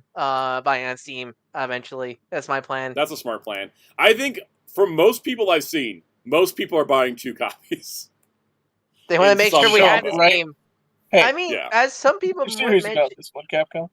I mean, what you mentioned, they brought back the Twitter and YouTube channel for this collection. They did, but I mean, you wouldn't just bring back social media for just a collection. They have a plan. I'm convinced we're gonna see MVC4 eventually. We have seen this in the past, right? They released MVC2, and then MVC3 happened. They re-released MVC Origins, and then Infinite happened. Like, it's not... No. The timeline was MVC2 and Origins... No, it was MVC2, then 3, then Origins, then MVC3 got the re-release. Yeah. After it got released, right. Then MVC3 had the re-release for Infinite, yeah. Mm-hmm. This is good news. This is good signs, and we should do a draft pick of what we want on MVC4's roster. Because we're going to pretend Infinite. I always think we should do that for a future stream because I already came up with a new name for it. Well, besides MVC4, Marvel vs. Capcom 4: Legacy of Heroes. Legacy of Heroes, yeah. And you know I'm going to be annoying and be like, we're not having Johnny Blaze Ghost Rider, we're having Robbie Reyes. We're not having Steve Rogers, we're having Sam Wilson. And then everybody that's my thought is like Legacy of Heroes, as in everybody's a legacy character, including like the Street Fighter like characters and stuff. I mean, so how many Marvel Legend, how many NBC characters got figures videos? Is that now pushed up on the docket? I'm waiting for Blackheart to come out, just so everybody knows. When Blackheart gets here, there's going to be an MVC roster as figures video. But I'm like, I don't want to do it now and then just be inserting an image of Blackheart. I want Blackheart in hand. We are getting a lot more characters because I know it's not the scale I want. We do have that Captain Commando figure made by I forget the company, but there is a Captain Commando figure out now, so and such like that. So yeah, we're getting slowly that roster is being built up. Paul Chuck says you want to test the waters by ignoring one of the major platforms. So the thing with Xbox, and I got to be totally honest because I don't talk about this on this stream as much. I think Xbox isn't a major platform anymore. And I think that was entirely done by Microsoft themselves. They're really just becoming a software company at this point. Microsoft for the Xbox has brand. devalued the Xbox system and IP by... I don't like console exclusives. I think they're dumb. But by the fact that every time I look at an Xbox game and I say, I'll just wait till it comes out on my PlayStation, is the sign that, like, Xbox... I mean, it's not even full exclusive because they're on Steam if you have a PC. So the thing is, I don't see a reason to own an Xbox. And I used to see a reason to own an Xbox. I no longer see a reason to own an Xbox, and that sucks for Xbox gamers. You know, I think anybody that played a Sega Dreamcast can know you're feeling right now. Man, they cut deep with that one. I know. That's what I see. That's just what I see from how I am. I'm not like, again, I'm not super hardcore gamer, but I own a PlayStation and a Switch, and I don't see a reason to buy an Xbox. There's a reason why. Not even for Indiana Jones, because that's probably coming out on PlayStation anyway. Yeah, I would have bought an Xbox for Indiana Jones if it wasn't for all the other Xbox games going multi-plat. So. Mm-hmm. And even then, like, you know, it'll probably come on Steam, and if you ever get like a actual gaming computer, you could just play it there, for example. Falcon Tech brings a good point too. It's a cost-benefit analysis, just like other video game releases. Capcom decided they weren't going to sell enough of their re-releases to justify the cost of updating their tools for Xbox. Yeah, that's most likely the true reason there too. But yeah, I feel for Xbox people. I was a day one Wii U purchaser. Okay, I know. Yep. I know how that feels. It's rough. It's rough. Okay, let's talk entertainment news. I think we talked enough Marvel. My throat's dry from Marvel talk. I ran out of water, guys. Marvel. When's Marvel? Let's chill. Oh, the question of when's Marvel is in the next 6 months. They just said 2024. A lot of people have been saying this, and I agree. They'll probably announce the date at EVO. So the biggest question: are we going to stream it? Yes.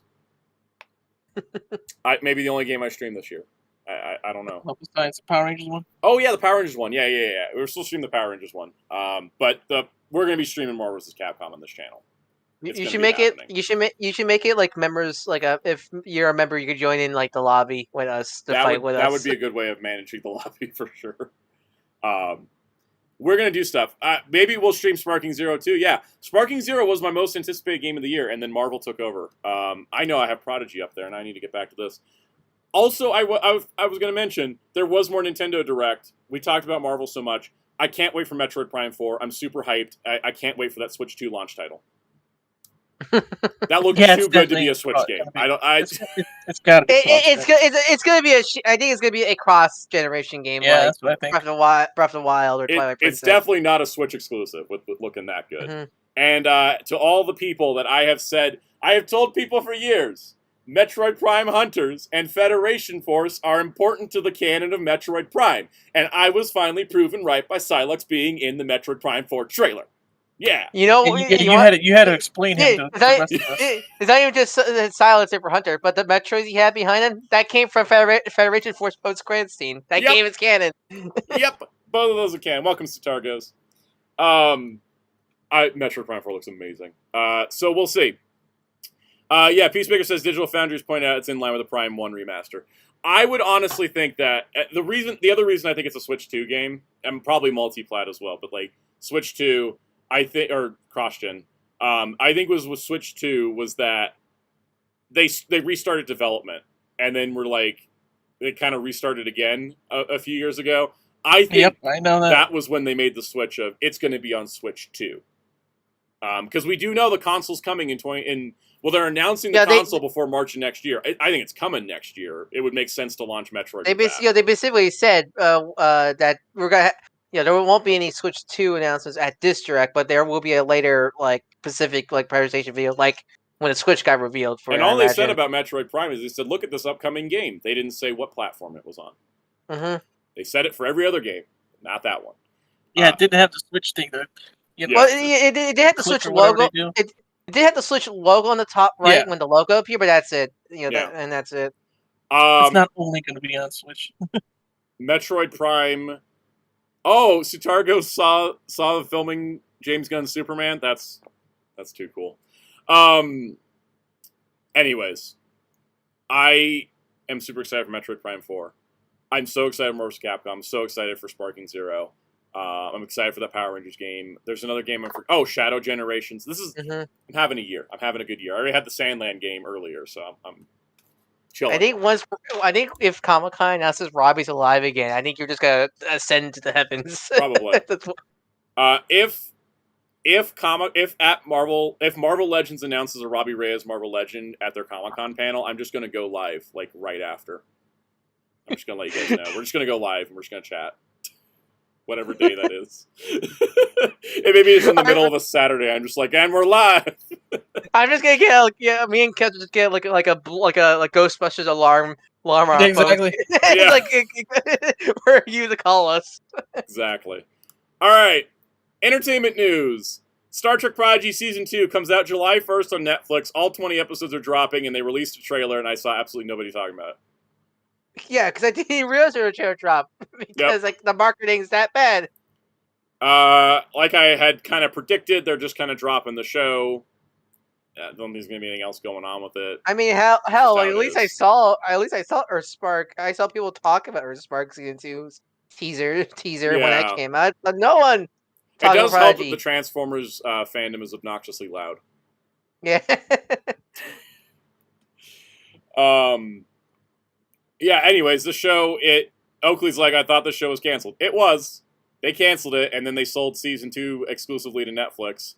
And I don't think we're getting a Season 3, but it drops July 1st. So. At least it got at least one more season, at the very least. After I processed Mr. Tanuki's comment, he said, "Oh, is that the EMH?" My brain was going Earth's Mightiest Heroes because we were just talking about Marvel. Yes, that is the emergency medical hologram, the other guy known as the Doctor from Star Trek Voyager. He is in this season, which is great, and I'm very excited.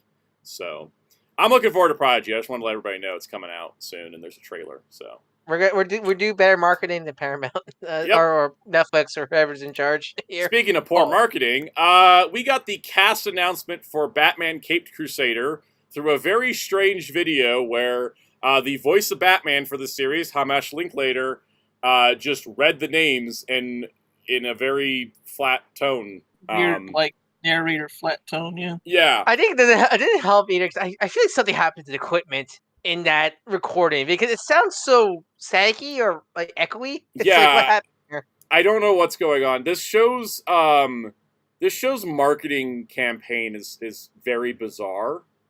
I want to just see the thing already. Stop rolling me here, like our only things we have are like pics and this weird like no footage, no nothing. Like because I think the problem is like this is our first look at this actor's as Batman, but like why him narrating memes? Why not like actual clip of the show? Yeah, so we can actually properly judge his performance as It's Batman. not like they're doing this announcement a year before the show comes out. It airs in August. In 2 months. Yeah. All right, let's go over the cast. Hamash Linklater as Batman, Christina Ricci as Catwoman. That's pretty cool. Jamie Chung as Harley Quinn, Diedrich Bader as Harvey Dent, and then I just love Diedrich Bader. I think this plays in every DC anime project. Practically is. It's great. He's also in live action projects too. Yeah, I love it. He just borrowed DC now. I love it. In unknown roles, we have McKenna Grace, Toby Stevens, Reed Scott, Dan Donahue, Gary Anthony Williams, Jason Watkins, John DiMaggio. I would love it if John DiMaggio was secretly playing the Joker because I loved his Joker so much in Under the Red Hood. He's such an underrated Joker. Such an underrated Joker. Mm-hmm. Crystal Joy Brown, Michelle C. Bonilla, Eric Morgan Stewart, Minnie Driver, plus Haley Joe Osment, David Krumholtz, and Paul Scheer. I don't know who they're all playing, but that's a good cast. I have no problem with the cast. That's solid. I think my problem with the marketing of this is I feel like because there's a good cast, but I think the fact they're just making on names just kind of feels like because they've been making this whole thing off Bruce Timm's name like that has any meaning. Yeah, because you compare to say My Adventure Superman, I know Kara's played by a big actress, but they didn't make a big deal about it. Just say Kara's played by a big actress. I had no idea. Or is she? I think she's. I'm sure she's a name, but I didn't know because I have not. They are not promoting the show off the back of her name. Yeah, that's what I mean. They're not even promoting the. See you later, Spinash. They're not even promoting the show off the back of Jack Quaid's name.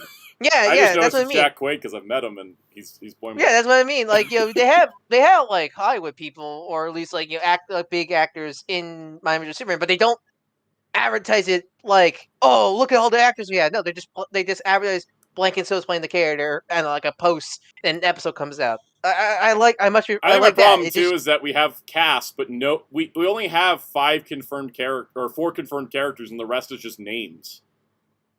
Like, tell me who's playing who. It's one of those things where it's I just realized what this was. I just realized this is out of the Prime Video book. They did the same thing with Invincible. They're like, here's the names, and then didn't tell us who anybody was playing. Yeah. Yeah, that could be explained why the marketing is so different. Because I think My Adventure Superman, and like the way how they market My Adventure Superman is like really good, and that's why like some people are like, look at the the Superman cartoon, whereas this is like, look at Bruce Timm and the people they hired to play characters. Yeah, I think that's the problem. I think that's why I had no interest, because I'm gonna check it out. It's a Batman cartoon. I'm gonna watch it. I'm just not excited for it. Yeah, it's not like My Adventure Superman where I was so excited for that, and then when season 2, I was like hyper excited, and it's so good. The newest episode was so good. But like here, it's like yeah, it's Bruce Timm, but like Bruce Timm does not give me. I'm so excited, I can't wait anymore. Bruce Timm. You tell me Bruce Timm was working on something like 15 years ago, I would be there day one. But now I'm like, well, it's also like. Yeah, it's Bruce Timm, but I think a lot of people don't realize a lot of the reason why a lot of his projects were great is because the other people Paul around Dini him. You got Dwayne McDuffie Dwayne McDuffie and such. Why am I blanking on his name? The other guy. James Tucker. James Tucker. Yeah, James Tucker. Yeah. Yeah, those people, because honestly, those people have more involvement in the best parts of the DCEU. Master Ben said Bruce Timm lost his talent with Killing Joke. I don't think we've recovered from Killing Joke and Bruce Timm's involvement. Because okay, Mr. Tuki also mentioned Killing Joke. I really do think that Killing Joke killed Bruce Timm's credibility, and I got to tell you. Yeah, and not everything is his fault. There's other writers in that, but that was. He put his name out there. That thing, and then he followed it up with Batman and Harley Quinn, which was not good either. Good. Yeah, and then here comes Justice League Fatal 5, where he barely had any involvement with that one. That was one of the best films. Yep. It's because I think even though BTAS is great, I think the best of the DCAU is everything after BTAS. Like kind of like how Rocksteady isn't the reason the Batman Arkham games had good stories. It's Paul Dini. Yeah, and guess what? Paul Dini, James Tucker, Dwayne McDuffie, they were the big names of the later half of the DCAU. Because I don't think Bruce, he was so involved. I'm not discrediting his work on those shows, but when you hear how the stories were made and the character decisions, it's always James Tucker, Paul Dini, and all the other crew versus Tim, where you rarely hear anything from him. So that's what I mean. It's that's why I can't really get excited of the show, because if we take the Killing Joke out of it, Bruce Timm, but Bruce Timm, I think barely wrote any episodes for. Yeah, he was producer and art designer.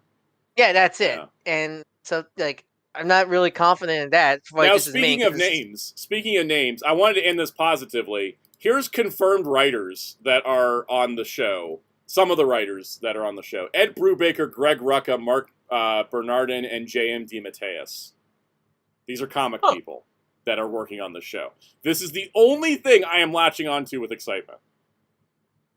But I don't know how involved they are and if they wrote full episodes, but comic talent in a comic show. What a concept. It's just like Sophie Campbell working on My Adventure Superman. She's also a comic writer. So anyways, that's that.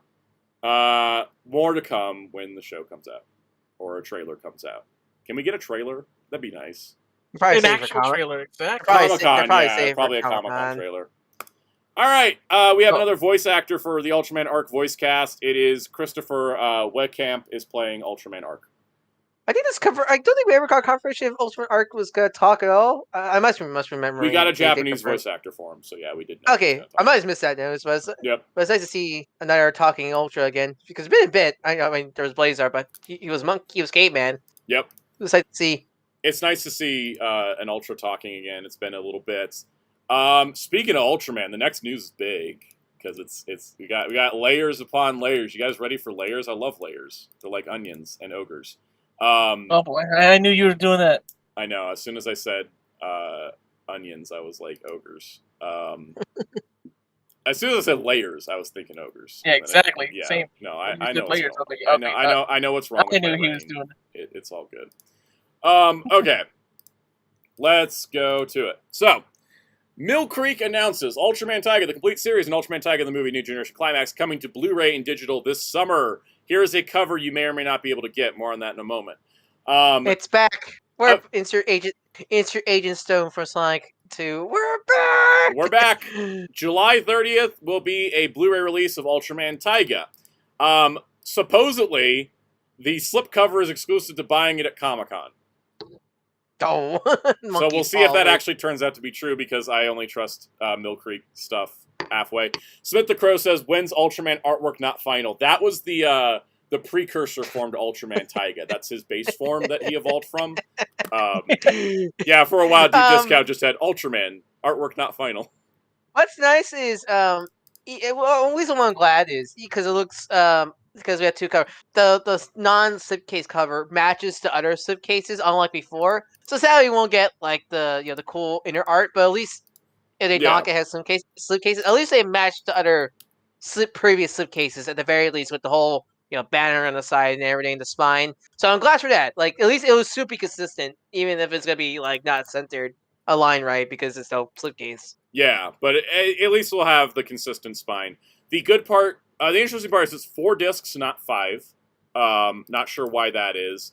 There was a printing error that says that the movie has a dub. It doesn't. Yeah, which I done before. Hellfire says I'm reading it as a unique slipcover for Comic-Con. Yeah, that's what I'm kind of wondering about. If there's like 2 slipcovers, we haven't gotten clarity on that. I'll say the 2 cover arts are really good. Like they're really nice. I love Trey Gear looming in the background like the evil gay he is. Happy Pride Month. Happy Pride Month. Here's your villain. But he also will include. There also will be a free playable card from the Ultraman card game, which is neat. Because that's coming up. We're getting an Ultraman card game, apparently. And the show is rated TV PG. This is the first time we've had a rating on a show. Oh, wow. And this is also the last not rated mainline Ultraman that hadn't been officially available. Yeah, because the movie was available on Ultraman Connection, but not the show. And the show will be going to the standard streaming platforms as well eventually. Tubi, the best part with Ultraman is half the shows are free to watch. You got either the YouTube stuff or Tubi. Kaiju1954 says that the Kaiju Brooklyn panel, which is on YouTube, Ultraman Connection confirmed that the goal is to have every Ultraman series available. And boy, they're close to it. And the exciting part is, this is a new deal. This isn't just some one-off. This isn't some one-off. It's not like the Sentai. Exactly.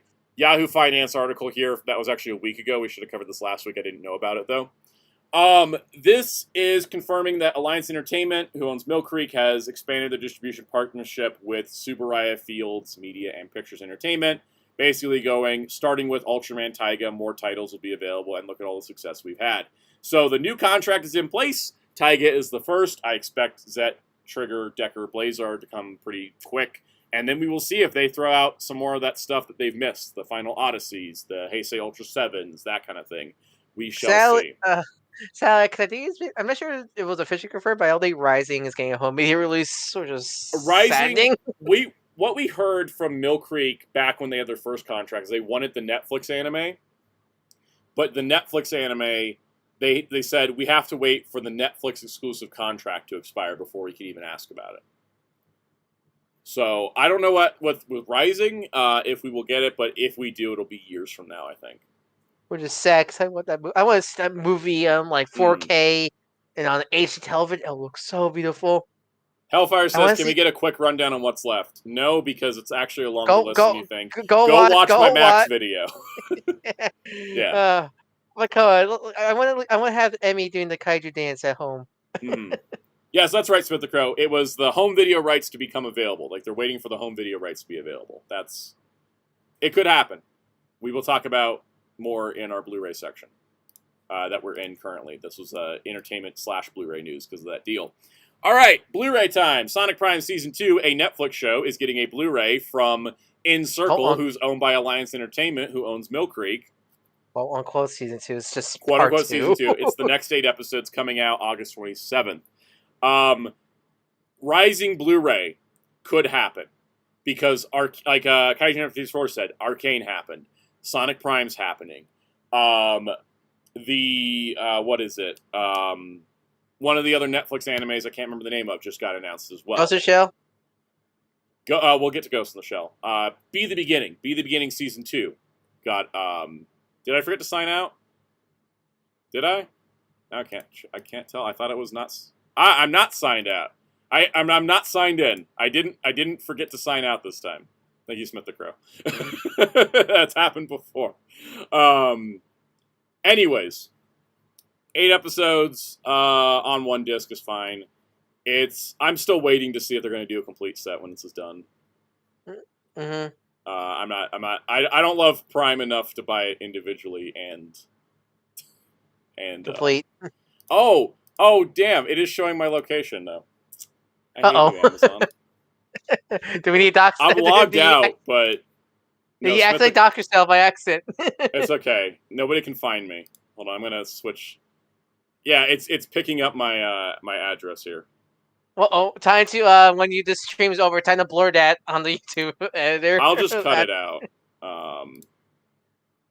You can blur stuff on the YouTube editor. I can? I'm going to try that later. I did not know that. All right, cool. We're now delivering to Mexico. Shit, Mexico. Someone have a timestamp. That happened at 4:36. Thank you. All right. I'm going to write that down right now. Yeah. Your time, yeah. Let's see. Wait for my notes to blur at 1:36 into video. Did not mean for that to happen. Uh-oh. Yeah. The VOD may be late, guys, because I'll have to go edit it. Anyways. Infinite, I'm not going to review the Sonic Prime figs just because I don't want to do another collection. It's just too much. I mean, line's done. It's only 4 waves. It is, but it's still more than I want to catch up to. Knuckles, coming out September 10th. It's going to be on a Blu-ray Steelbook. You can see here where he's on fire. The Flames of Disaster! Flames of Disaster. The Steelbook here, for some reason, does have a 4K Ultra HD logo, even though it is only a Blu-ray. It's not a 4K. It is a 1-disc set for all 6 episodes plus bonus features. The bonus features including gag reel, cast featurette, working with Knuckles, this or that, and Knuckles impressions. Basically the stuff they threw up on the YouTube channel. Pretty cool. There is also a listing for a standard edition Blu-ray if that's your jam, and there is also a DVD in case you're a masochist. I'm still hoping for that bundle set of the third movie called Sonic 3 and Knuckles. I'm really praying that it becomes a thing, Paramount. That would be great. Yeah, Muteki, go sue Amazon. Tell me how it goes. Amazon did say 3 discs originally, but it is clearly 1 disc because the picture shows 1. So, I mean, that you get a BD 100, you can fit the whole. The show's not that long. It's like 3 hours. It's a movie. It's practically a movie like that. Yeah. All right, Naruto Shippuden Set 4 is coming out September 10th. This is our 4th set out of 2, 4, 6, 8, 10, 12, 14, 16, 18. 18, so 4 out of 18. This will be done in the next 5 years. Your poor shelf. This is 28 more episodes from episodes 83 to 110. Open and ending, clean and open endings, art gallery, and storyboards. Which set will have the boat arc? Set 11. No, 10. It should be 10. Anyways, I'm glad to see this is picking up. I think once we get past the 15. Episode 155 is when the show becomes HD. I think when we get to that point, yeah, because they had to remaster these shows by hand. They had to upscale everything prior, but once we get to 155, these things should just be popping because they're in HD already. So, all right, next up, Kingdom of the Planet of the Apes is coming out on Blu-ray August 27th. There's a lot coming out that day. Jeez, Discovery, Kingdom, Sonic Prime, Marvel Legends. Marvel Legends. This is going to be Kingdom of the Planet of the Apes coming out. It'll be available on digital July 9th, Blu-ray, 4K, and DVD August 27th. There will be a steelbook, but they didn't say it's exclusive to Walmart. I kind of hope it's just a general release steelbook. There is no box set with the other movies, but there will be a digital bundle. So there's that. The bonus features include a making of. There's a making of documentary, 14 deleted and extended scenes with optional audio commentary, and on the Blu-ray, the raw cut, a full-length alternative cut with a split-screen comparison between the final cut of the movie and the unfinished VFX with optional audio commentary. So you can watch the entire movie with the humans playing apes. Well, that's a cool bonus feature. Yeah. And so the 4K editions will all come with a Blu-ray disc because you get the theatrical on 4K and then you get the behind-the-lens edition on Blu-ray. And it will be on your standard, big-size things. I'm excited because I really love this movie, and I was watching the bonus features for the Rise trilogy, and they had a lot of features showing how they did the mocap process and how the acting process went, and it's going to be really cool to see the entire movie like that. I'm just happy that they're letting this film be in theaters for a while, not instead of it's instantaneously going to home media. And it's one of the highest grossing movies of the year. What a surprise. Nice. Word of mouth. It works. This steelbook looks amazing, and I really want to get it. So... yeah. The year of the monkeys continues. The year of the monkeys and sand. There's also sand in this movie too. It's a theme. You can't escape sand. Nope. So question is, would that monkey come back and break into your room and to unbox this set when that comes out? Maybe. Should we lock our doors just in case? Probably. Might be a safe bet. All right, there was a breakout at Netflix jail, and Ghost in the Shell's Standalone Complex 2045 is getting a limited edition release through Anime Limited and Shout Studios with 4 art cards, a 100-page booklet, a 11.7 by 16.5 inch poster. I imagine there'll also be a standard release because that's kind of how Shout does things. Every time there's a breakout at Netflix jail, I just want like an alarm to blare every time, and something from Netflix for it. It just wait. This is like the third one in a week too, so it's good. This is good. I think the companies are realizing streaming is losing them money, and they're able to recoup it by selling us physical editions. So, yeah, hype. All right, you guys ready for comic book news? I know it's already freaking 4:45. Marvel took us a long time because, of course, that was like the greatest news of the week. I'm going to be honest. Everything else is just. I mean, remember before we went live, we even knew we're going to go on about it. Yeah, we planned this ahead of time. We knew. That's why I put it at the top of the show, so we could just adjust the rest of it. The good news is there's not a ton of toy news. A lot of it's just like quick looks. All right, let's get to comic news. Just because we do that on the show now, and I love that. All right. Transformers Compendium 1 is officially been announced. This is the paperback edition, which has a new cover. Look at that cover. Cover's cool. It looks super, super exciting. It gives the flashbacks to the Sony the Transformers Sony movie DVD release for the 86 movie, yeah. Yeah, I don't know, it gives you that same vibe. So this will be coming out... this is now dropping April 2025. It was originally October, then February, now April. The G.I. Joe comic having a $3 million successful Kickstarter means I think we're going to get a Kickstarter for this prior to this paperback coming out. This is not for the Skybound comics, Kyle. This is for the original Marvel comics. I was going to get to that. The contents will be collecting issues 1 to 44 of the original Transformers comics and Headmasters number 1 to 4. So, I'm happy that they included Headmasters, because when we got the preliminary listings, it only contained 1 through 44 of Transformers, and no Headmasters and no G.I. Joe crossover. The G.I. Joe crossover makes a minor impact on the Transformers book, involving Bumblebee. Now, you can read the comic without it, it's not going to be a big deal. The Headmasters comic, I was opposed to not being in the first volume, because all the Headmasters characters show up in issue 38. With no establishment of who they are, because that already happened in the Headmasters limited series.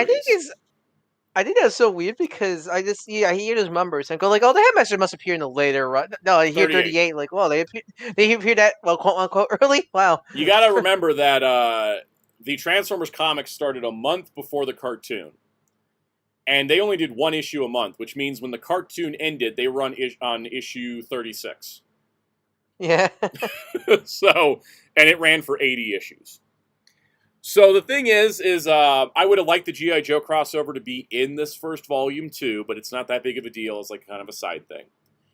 Now, Smith the Crow said, what I want to know is whether they'll use IDW touch-ups or original scans. They haven't said.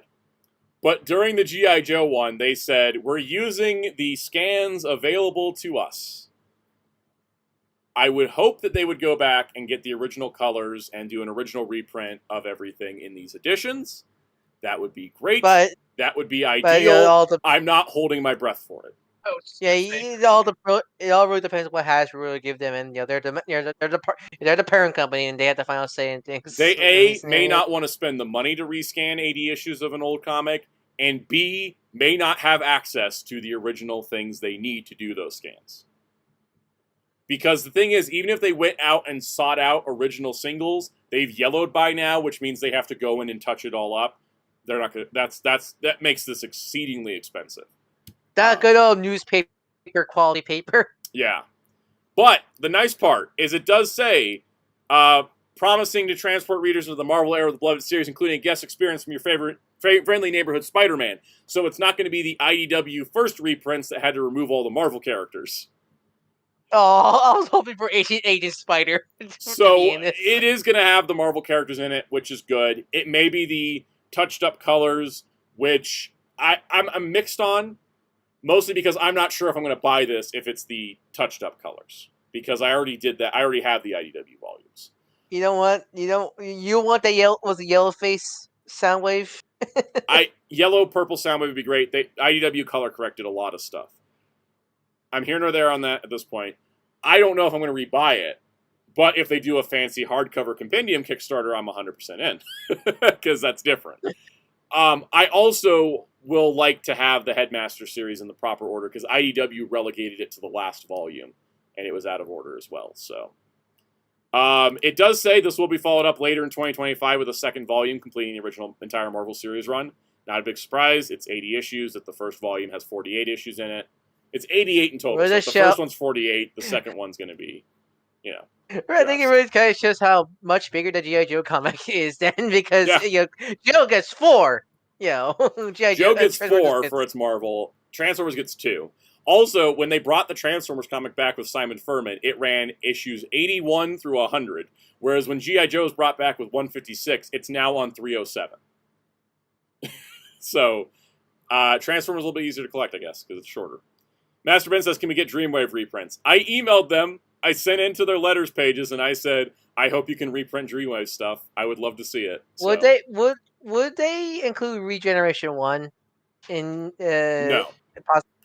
Yeah, because that's like Regeneration 1 would be a separate thing. G2 would be a separate thing. I think because if they were going to contain the IDW continuations of those Marvel things just straight away, the last G.I. Joe compendium would have been including issue 156.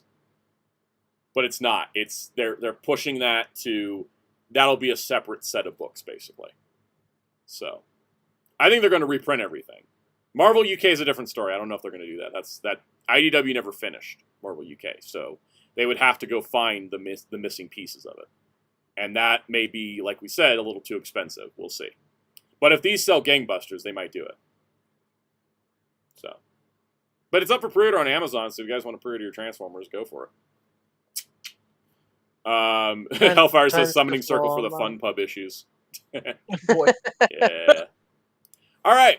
The Teenage Mutant Ninja Turtles Adventures Omnibus or Compendium, we have conflicting names here, is now dated for March 25th. Hardcover, collecting the 3-issue miniseries Ninja Turtles Adventures, issues 1 through 17, plus some short stories that have never been reprinted before. These are the Archie comics based on the cartoon and continuing the adventures. The Archie's finally got a reprint. Yeah. And didn't I show you a couple days ago my Archie comics? Yes, you did. And to bring this up, I bring this up because some people keep thinking, no, IW cannot touch Sonic. Sega probably just blacklisted any Archie reprints. Because even you go but anything post like lawsuit, I just think Sega does not want any Archie stuff around to confuse. It's a pure brand thing. They don't want Archie stuff to to be brought back and have any people confuse who these original characters are. So Archie stuff is, I'm pretty sure Archie Sonic is banned, but TMNT, okay, because there's no lawsuit for that one. The showed you a few days ago. That's funny. Yeah, you just showed me your Archie Turtles. I was like, look at the Turtles and Archie, and you're like, oh. My hope is that IDW had started doing Archie reprints like back when they first got the license, and they never finished them. I'm hoping these compendiums actually, or these compendium omnibuses continue and get to do all of them. Archie Turtles is really good. It's like one of the most underrated parts of Turtles. Like, honestly, and I never read it because it's not really easily available. No, and it's honestly the better 87 Turtles. It's 87 Turtles if it had actual ongoing stories, like and not comedy, pretty much. It's really great. There's some great stories. And these are going to be collected in reading order too, so which is good, right? Mm-hmm. All right. Also, I had missed this news. Apparently, this went for pre-order. It's coming out in February. Ninja Turtles: The Mirage Years '93 to '95 is what is known as Volume 2 of Mirage. It's the 13 issues that came after City at War, which ended the original 62 issues of Ninja Turtles. IDW had recently done these 3 compendium hardcovers for the Mirage Ninja Turtles that contained almost every issue, or at least contained all the issues that Eastman and Laird owned the rights to, because they gave rights to the fill-in artists and writers. But this is going to be the volume continuing that. I don't believe these have ever been recollected before, so it's another chunk of the Ninja Turtles collection. And it will be a hardcover, and it will fit with those Mirage compendiums that I have not committed to buying yet, even though I probably should, because they have more than the Ultimate Collections, but it feels like a lot of double dipping, so there's that. But I probably will get this, because this is new. I've never read this before. Any of you guys read the Lost in between the classic Mirage run and the Image Comics run that was horrifying? Yeah, so because I was confused when you told me about this, because I thought they completed the Mirage stuff already. But yeah, no, this is the Lost era, pretty much, right? Yeah, it's in the mid '90s, Image started publishing a 3rd volume Mirage that continued the continuity, and that's the one where like Raphael gets his face burned off and Donatello loses an eye and all that stuff, all the grimdark stuff that they didn't finish, and then brought back and continued as Teenage Mutant Ninja Turtles Urban Legends. That was Volume 3. This is Volume 2, like the years from 93 to 95. They restarted the numbering after City at War. It ran for 13 issues with Jim Lawson working on it. And so that's why they're calling it the Mirage Years 93 to 95, just so there's no confusion. But it's the stuff that follows the City at War before you get into the gritty 90s stuff. Ah, gotcha. Yeah, so it's cool. It's getting collected because I never read it. All right, so as I learned from the Power Rangers fandom, when a comic is coming to an end, it means the license is expired and they're never going to make any more of it again. So clearly that means that Star Wars number 50 is the last Marvel Star Wars comic ever. Ever. And Darth Vader number 50 is the last Star Wars Darth Vader comic ever. In general, no one's going to make a Star Wars comic after this. It's completely done. Nothing else. Ever. In reality, in September, the era of Star Wars comics that has taken place between Empire Strikes Back and Return of the Jedi that has had a total of 5 crossover events, which has been ridiculous, is coming to an end. And issue 50 says that it will depict Luke teaching Ben Solo, and I don't know if that is going to be... these are canon comics. I don't know if that's going to be leading into the next era of comics is going to be between Return of the Jedi and Force Awakens, or are they going to go crazy and give us something else? Whatever it is, this current era of Star Wars comics is coming to an end, and I am sure it's not going to be the last, because comics do this a lot. Yep. IDW Turtles is totally done, right? Exactly. IDW Turtles is totally done. Ghost Rider Final Vengeance is the last Ghost Rider comic they'll ever make, right? Sensational She-Hulk ending means She-Hulk's never going to get a comic again. Wait, is Sensational She-Hulk actually ending? Yeah, issue 10's the last one. God damn, I just got issue 9. I thought this was going to be ongoing. Yeah, it was. Marvel guarantees all ongoings get 10 issues. Yep. God damn it. All right. And speaking of Power Rangers, which has no comics ever coming out ever again, it's over, right? Just kidding. Usagi Yojimbo's crossing over with Power Rangers in a one-shot. Like, this September. Look at this. Look at this. Has this not happened before? This has never happened before. Oh. Stan Sakai has drawn the Power Rangers. That's dope, though. Stan Sakai has drawn the Mighty Morphin Power Rangers. Maybe the Power Rangers came on canon. I do love. I'm not sure if the attention, but I love Zach covering, or Adam, whoever is going to be MMPR bot covering MMPR Queen's belt. There. No debates about what color his morpher is, right? Ace says no, not She-Hulk. Yeah, I was sad to hear She-Hulk was ending too. Apparently, they had been planning the ending, so it wasn't like a rug pull, but I kind of felt like it could have gone on longer. Can I have a Jack of Hearts legend? Can I have a Jack of Hearts legend for my gen now? Okay, they legitimately put Jack of Hearts in 5 comics simultaneously like 2 years ago, and I'm like, why does he have no toys? He's important enough to be in everybody's book. I really like him and Jen as a couple. Yes, they're the best. I'm hoping that the Rainbow Rowell Arrow She-Hulk, they'll combine the first She-Hulk series she did and then the Sensational into like one thick trade, and I can just put it on my shelf. Yeah. Yeah. Or an omnibus. Wait, I'll take an omnibus. Wait, if Jack Hart's in 5 books, how do you still not know? How do people not know he's alive then? Because I think the other 3 of them were flashbacks. I can't explain. Like, this is a weird thing. This is the problem with like comics at the big 2. Just look at the beautiful Usagi Yojimbo Power Rangers. We have like no plot details, so just look at the art while I talk about this. Also, our Solar Ranger helmet cover is coming out with this. So the thing is that when it comes down to like continuity issues, Jack of Hearts and She-Hulk pop over to Dan Slott's Fantastic Four for the Reckoning War arc, and then there's a whole storyline in Rainbow Rowell's Sensational She-Hulk where Jack of Hearts is like, well, nobody knows I'm alive again, and I'm like, you guys were just hanging out with the Fantastic Four or doing with all the Watcher stuff. What do you mean nobody knows you're alive? Yeah, that's what editors are for. That's what editors are not good at their jobs for lately. Anyways, this crossover one-shot looks great, and I'm excited. It's being written by Ryan Patriot. Yeah, Ryan Parrott's writing it, and I don't know who's doing the art because I don't think they mentioned it here. They should. They should mention it. Where's it at? Where's it at? Should, but they won't. It's variants. Cover art. Stan Sakai. Yeah. Where's Sean Daly? Sean Daly's doing the artwork. So, pretty exciting. Pretty exciting. All right. Remember how I said Ghost Rider Final Vengeance means that there's no Ghost Rider comics ever again? Anyway. Spirits of Vengeance is the next Ghost Rider comic. It does seem like Ghost Rider Final Vengeance, which is wrapping up, I think, a month before this starts. Don't you love it when comics just, like, reboot a month later? Yep. Ghost Rider is wrapping up. Ghost Rider Final Vengeance is wrapping up, and that is going to be... welcome, Kyle Bodega. Happy Monday. Oh, wow. Welcome. Ghost Rider Final Vengeance is Benjamin Percy's last Ghost Rider run, it seems, because Sabir Perzada and Sean Damian Hill are going to be doing Spirits of Vengeance, which is, as you can see, it's a Ghost Rider book book. The book made for you. It's made for me. It has Johnny Blaze. It has Danny Ketch. It has Robbie Reyes. Thank God they pulled him out of that void. He's literally been sitting in a void that Jason Aaron put him in like a year ago.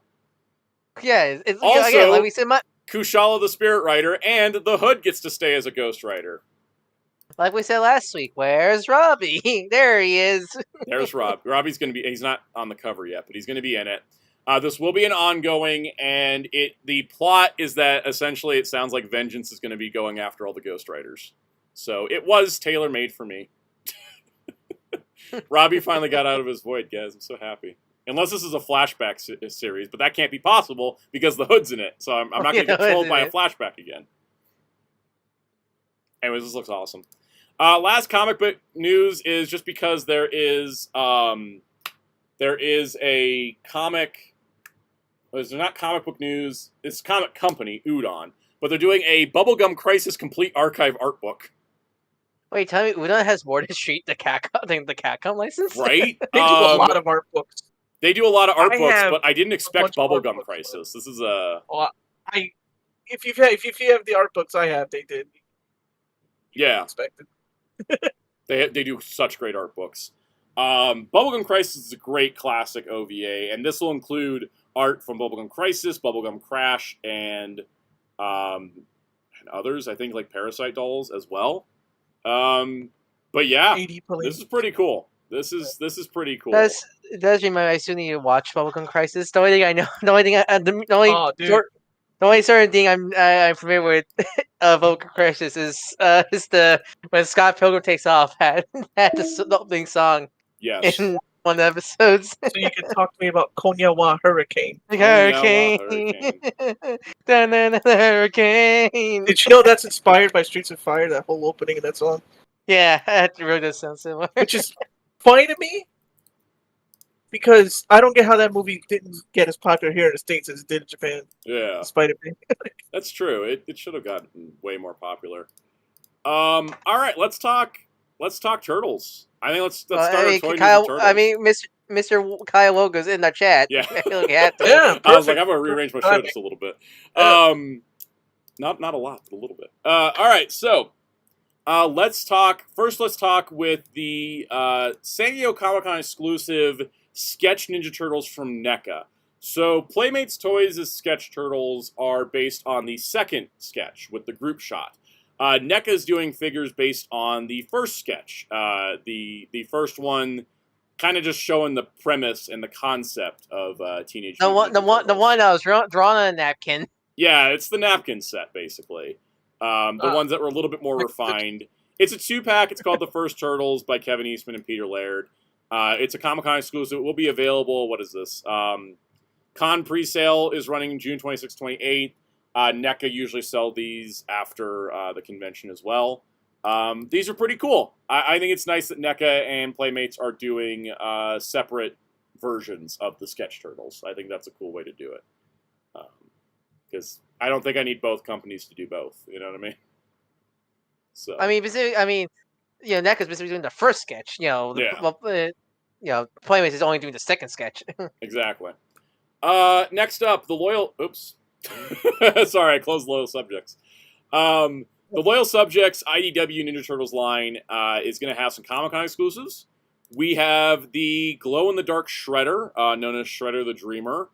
I don't know what the context is for this, and I've read every IDW Ninja Turtles comic. It's cool. It's just IDW Shredder and 87 color scheme. That's their excuse, pretty much. Makes sense. Okay. We're getting Dark Leonardo from the city. Was it City at War or was it City of War? Something like that. Either or. Yeah. Anyways, they had a big arc. Leonardo went evil. We're getting a figure of that. There are no other pictures, by the way, besides these box shots, as far as I could find. Great marketing.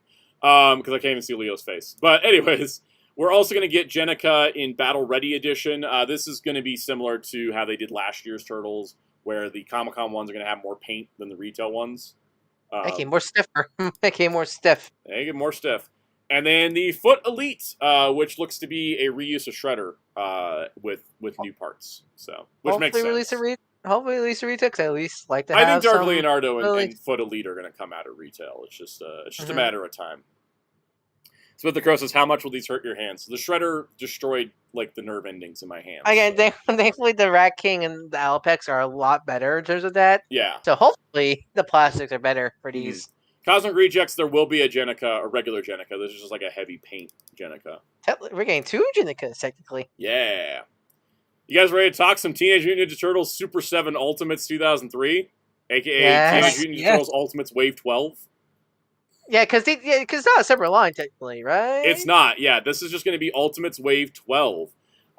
This is big. I know I saw an interview with Brian Flynn where he said that they were going to go double jointed with the figures because... Oh, seeing the double joints made me so excited. And he said it's because 2003's audience skews younger, and younger audience expects double joints. And I'm like, you know what? As someone in the younger audience, I do like my double joints. I'm one of those that doesn't need double joints for everything because I'm more about range than points of articulation. But these look like they got more range to them, which I think looks fantastic.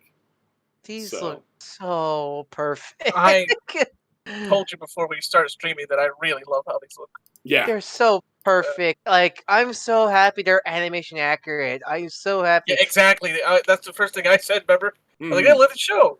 It's interesting. I think what's because the way they look like because there was a slight art style shift during Fast Forward. Fast Forward, so like they had, you always could tell because it's a lot more sharp angles, and I think it's more based off those because which I don't mind because I actually really like the art style shift during Fast Forward a lot. So I know some people wish they came with more accessories, but like unlike 87, I don't think the Turtles really have that much unique accessories you can give for themselves. Because I think of like the sword. Like I would like to see Leo come with the sword of Tengu, but that could easily come with Shredder, for example, and such. So like I think for like the necessary.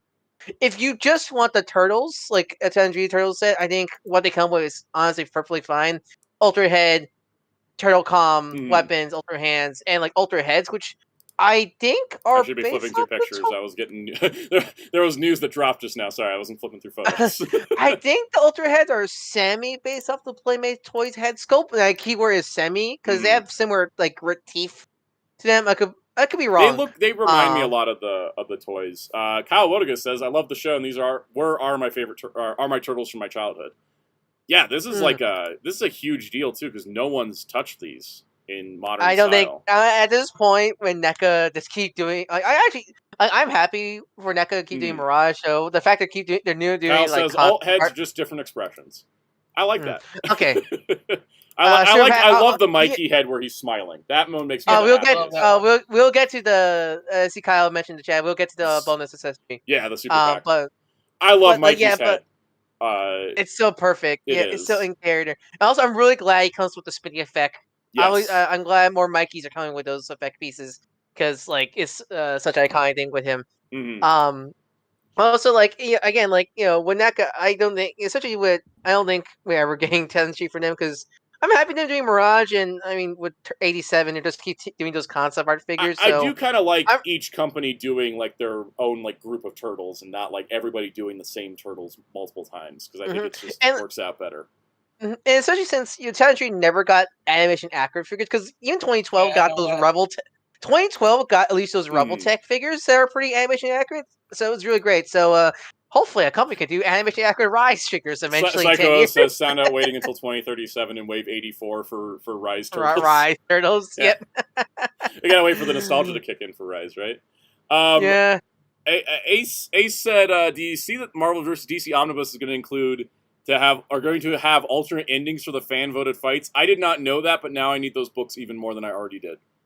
Oh boy. Okay. Anyways, that's breaking news from there.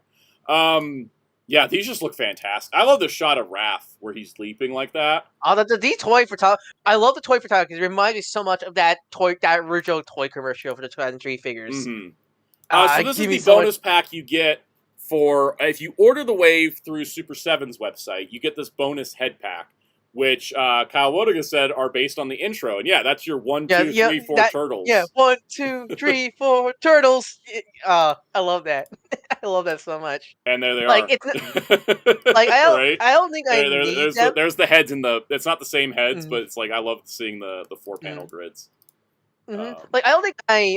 There's a video on the website. What the heck? What there is? I just closed the images and now we got a video playing with turnarounds. Okay, all right. Cool. Super7 stepped up some game here. This is good. Oh my! I love that too. I love the background. Looks like that, like the anime speed lines of that era of animation. I love that. And the package. I'm not sure they have the packaging on the site on this gallery, but I love the packaging style. The nostalgia. Kyle says Donnie's super pack head is from him driving the boat in the sewer. I see. You Easter egg the crap out of the intro there. Oh, that's great. Maybe I should buy this. Maybe I should buy this pack. I am tempted. I am tempted to get the super pack. I mean, we got 36 days and 6 hours, 47 minutes, 34 seconds to decide. I just need to find a day where nothing comes out and just that's my paycheck is for these pretty much. Because I've been waiting for years. If you guys want to join as channel members, it helps support the channel, including getting Sound Out a super pack. Yeah.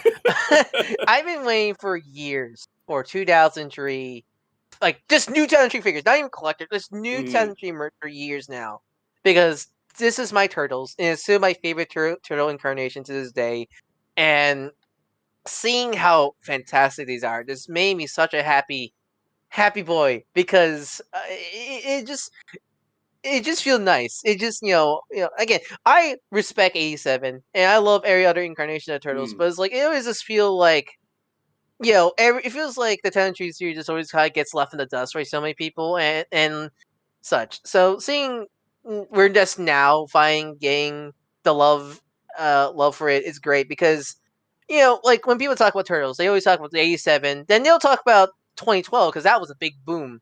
But they always gloss over the 2000s, and I understand like the TMNT series was a big deal, but it wasn't like global scale like 2012 and Mutant Mayhem was. Yeah. So to see it get love and attention just makes me really happy. It just feels like it just feels nice to seeing like this and stuff like the Unicron trilogy stuff and Transformers. It's just really nice to finally get some 2000s representation because we people getting old. We have disposable incomes now. I Take turned 30 next year. You're old. And I was 8 when this show came out. I'm hoping. I'm really glad it's all 4 Turtles. I'm glad it's not like Leo and other characters in the show. I'm glad it's because there is always a case that these might not sell well. Yeah. So at the very least, we have. I was going to mention that too. I'm a person that has problem buying one turtle. I need a set of 4, or I need none. When Super7 did the toy versions, I didn't get in on it at Wave 1. Like Wave 1 came out and they'd already announced 2, 3, and 4, and so I saw all 4 turtles and they put up a bundle to get all 4 turtles in one shipment, and I was like, that's what I want. I want my turtles all at once, and that's what got me in on that line. So I'm glad that we're starting with these 4, and we don't have to worry about. We're not stressed out if the line's going to be able to make it to 4 ways. But I hope these do well and we get to see more. I'll love a Bishop, a Casey, a Shredder, a Karai. And Kyle Lotiga says, lots of love went into these. Got a good chunk of time to decide if these are for you. These are for me. It's just a matter of can I buy them up front? Yep. I want a Silver Sable. I want Nobody. I want Sagi Yojimbo. I will buy that crap out of this line. It'll be Nightmare on my budget. You guys know which figure I want, right, Cass? Well, it's Casey, right? It's Casey. Is it Casey Jones? Yeah, I want Casey Jones. Kyle, if this possible, please, if you make a Casey figure, I want him to include the toaster from the season 1 finale. That when he was trying to sneak into TCRI, he complained about my toaster not working, and the TCR members like, we don't sell toasters. And just Casey going nuts, saying, "You better give me a refund my toasters." I want that as a bonus accessory. A toaster would be great if it's possible. Can we get a toaster? We're just gonna put it out there. You don't have to answer. Yeah, exactly. We know how NDAs work. Toaster in the super pack. Super pack, yes. I mean, if you've ever figured out a way to sell me a super pack, there you go. I love it. Cass, you got any thoughts on this set of figures?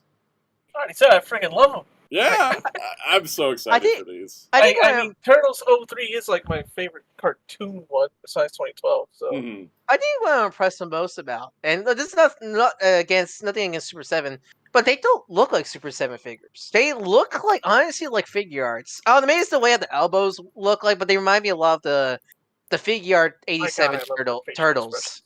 Yeah. It's just because it's so super animation accurate, because this gives me that kind of high quality feel to them. That kind of figure arts quality. And Ryan, that's a praise. essentially you're getting what I've been getting with the Thundercats line. That's the vibe I'm getting off of you, is how excited I am with the Thundercats. And I'm like... yeah, pretty much. Yeah.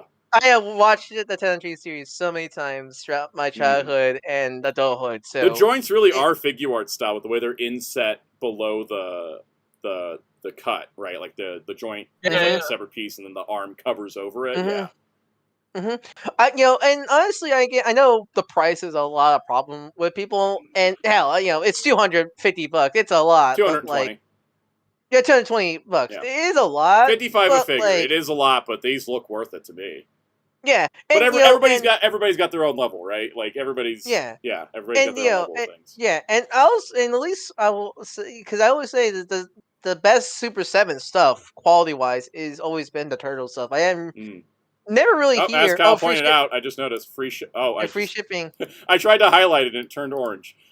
Free shipping domestically, so that's good, because that was one of the things of like why I used to buy more stuff from Big Bad than Super 7 was because of the shipping rates. But now I've noticed that with the Thundercats wave as well, is that you get free shipping if you order it from them. So it's a positive too.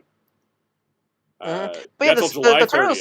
That's the deadline. So I think I'm definitely tempted to get now and just take the hit and then just I get pay weekly, so I don't have to worry about ice soup the next week. you can do Shop Pay also offers installments. So, payment plans, that's nice. Yep, you got a payment plan if you go through Shop Pay. I think we've covered them. You can also order them individually, but in order to get the super pack, you have to order all 4. So. I'll say if they ever do a shredder, man, I want to see what they can do with the shredder because you can not include like the stuff with the sword Tengu, but you can have the Rokusaki head. But like I would love to see like a removable plate on the stomach to reveal Shrell underneath the stomach plate. I'll love that if they find a way to include Shrell in that figure. Definitely. I'm excited. Do we have any other final thoughts on these? Because I think we're all pretty hyped. Yep. I think hyped is a good way to sum it up, right? Yep. Yeah, looking forward to these. All right, we'll go back to my face while I load. We still got some more toy news. I mean, I think that was like, I don't want to say it's the biggest toy news. It is. I think it is. I think it actually is. I think it is the biggest toy news. Kind of like the way that Marvel vs. Capcom was like, will this ever happen? Like this was another, will this ever happen? And it's happening, and it's exciting. Thanks, Kyle. Thank you for the support so far, everyone. Thank you. Yes. Thank you for such enjoying our stream. Yes, I appreciate it. Thank you for showing up and giving us little tidbits and details. That is, it makes talking about this so much more fun because now I feel like we know a little more into the design process as well and things. So. Thank you so much. We got some more toy news, which you're welcome to stick around for. It's just that's all the Super 7 news we're talking about. But I'm just excited. It's just really excited. I'm just excited to talk about stuff that I'm excited for because sometimes we get like really down in the dumps because of the way that like some things progress. But it's great when we can kind of rally together over something like this because I think it's just fun. I like fun. All right, what do we got next? What's on the docket? Let's see. G.I. Joe time. It's G.I. Joe news time. All right. Time for the surprise out of nowhere reveal. G.I. Joe. So in the unboxing video for the Stinger, the Nemesis Immortal figure got revealed. They haven't explained how this is being released yet. I think it's a con exclusive. I think if it was a console, they would confirm it there because I think he's probably just like a fan channel or something. But holy, he's a big boy. He's big. We did get confirmation when he showed up in the Cobra Commander comic that was his classified design. Also, that's nice. So Josh really got a sneak peek on it. Yeah, they actually they said, "Oh yeah, that's a classified design." He is massive. Like going off of this box. By the way, this is like. For those that are wondering who Nemesis Immortal is, he's also known as Nemesis Enforcer. He was in the G.I. Joe movie. First. I love the back of the box for Cobra Commander. He is. That clam. I have his original figure. Even love this guy. I'm so happy we got a classified, and I'm so happy he's gigantic because it's just taking he is a physical force in that movie, and this is just going even further with the design, and he's going to be the biggest classified figure we've seen. Right, and because there's not a lot of characters you could do big boy packs like this for G.I. Joe, so it's really cool. I love how Josh and William there were some amazing cool moments with him in Josh and Williams Cobra Commander. No. Yeah, just want to ask how big. I see he's huge, but how big is big? He looks like Hulk size, like Marvel. Yeah, he looks about Hulk size. Yeah. Yeah, he totally does. This is the kind of stuff where it's like, even if you don't know G.I. Joe, this guy just looks too cool to pass up, right? I've been waiting for this guy. He's been on my wish list since day one, so I feel vindicated. He also released number 140, just so you know that the line is still going. I can't believe G.I. Joe Classified not only exists, but is up to 140 releases. That feels crazy, right? You can't wait for you to have him bully Cobra Commander. Yes. I'm gonna have him power bombing the Dragonfly. Yes, yep. that's what I would do. 100%. Through a tape. He went full wrestler in Joshua Williams' Cobra Commander. He did. We also need a Globulus now with his giant snake tail and a Burgess Meredith soundbox. This is just amazing. I love seeing stuff like this, and I think timing it so that the classified figure's coming out when he's in the Energon Universe comic, that's the kind of stuff I'm thinking we're going to see more of, and I think it's super smart. Helps everything sell too. But that's it for G.I. Joe news. We're going to get a big update at Comic-Con. So they're saving it, but exciting. All right, next up in the world of Jack Specific, Neo Metal Sonic has a figure because, oh my gosh, this line is going out of deep. nowhere. Out of nowhere. I woke up the day of, and I just went to my Twitter. I saw someone post this like what? Neo Metal Sonic not only just suddenly existed in pictures, he's out in the UK. Okay, yep. You can you can buy him officially in the UK already. It's like God. Because I remember there was listings. The listings were for something Sonic where lightning wand, which I think threw a lot of people. What's a lightning wand? And seeing this is it's supposed to be him when he summoned lightning to become Metal Overlord. It's pretty much Jackson we don't know what accessories to give him because he has no specific accessories. So the lightning he shot in the cutscene. Which also helps with the budget because I imagine this mold was costly because I seen there is a video out for him. His starfish head is huge. I'm excited. I wanted Neo Metal Sonic. I think I've been talking about that. It's one of those characters that I thought I never would see. So seeing him made me so giddy. It's like, oh my god, I've been wanting a toy for him ever since I played Sonic Heroes as a kid. And we've gotten so many Sonic Heroes figures that we just need a 4-inch Charmy to make it happen. Yeah, we're practically complete. Yeah. If you don't, I need a 4-inch Charmy though, because I was having conversations about it. It's like Cream and Charmy are supposed to be the same height. So Cream's in the 4-inch line, then Charmy needs to be in the 4-inch line. Charmy should be in the 4-inch line. Yep. There also will be a repack of Silver, a repack of Rouge, and a new classic Sonic with an eyebrow raise look. Right. I'm really glad for Silver and Rouge because they were I knew they were kind of hard to find, so it's great to see them get re-releases. Yeah, it's good to see. All right, next up in the world of Mafex, Mafex Black Adam movie Dr. Fate was not what I expected. Out of nowhere? Just out of nowhere. But kind of cool. Someone said this about the reveals, because we'll get to the second one. They said, this is actually the more interesting and exciting reveal, even though it's the lesser-known character from the lesser successful movie. I mean, Dr. Fate was honestly the best part of Black Adam. Oh yeah, Pierce Brosnan walked into that set and owned it. I loved Dr. Fate in that movie. I really liked Hawkman in that movie too, but Dr. Fate was such a standout, and this looks like the best figure to date of this design, which I've already really loved as is. By the way, guys, there's lightning 10 miles away from me, so let's see if the stream will keep up. Oh, so Neo Metal Sonic is outside here. Neo Metal Sonic's outside, yeah. What's cool, too, is that Dr. Fate comes with some different magic effects, which is awesome. He comes with the Injustice finisher move. Ankh effect, which is pretty neat. He just comes with, Jared, you know this. He looks like he comes with the fake Grand Order, quartz, Saint Quarks, currency. Yeah. Oh, man. I've seen enough of Kaus's Fate streams to know. The coolest I'm already part, feel like I'm spending a fortune looking at him.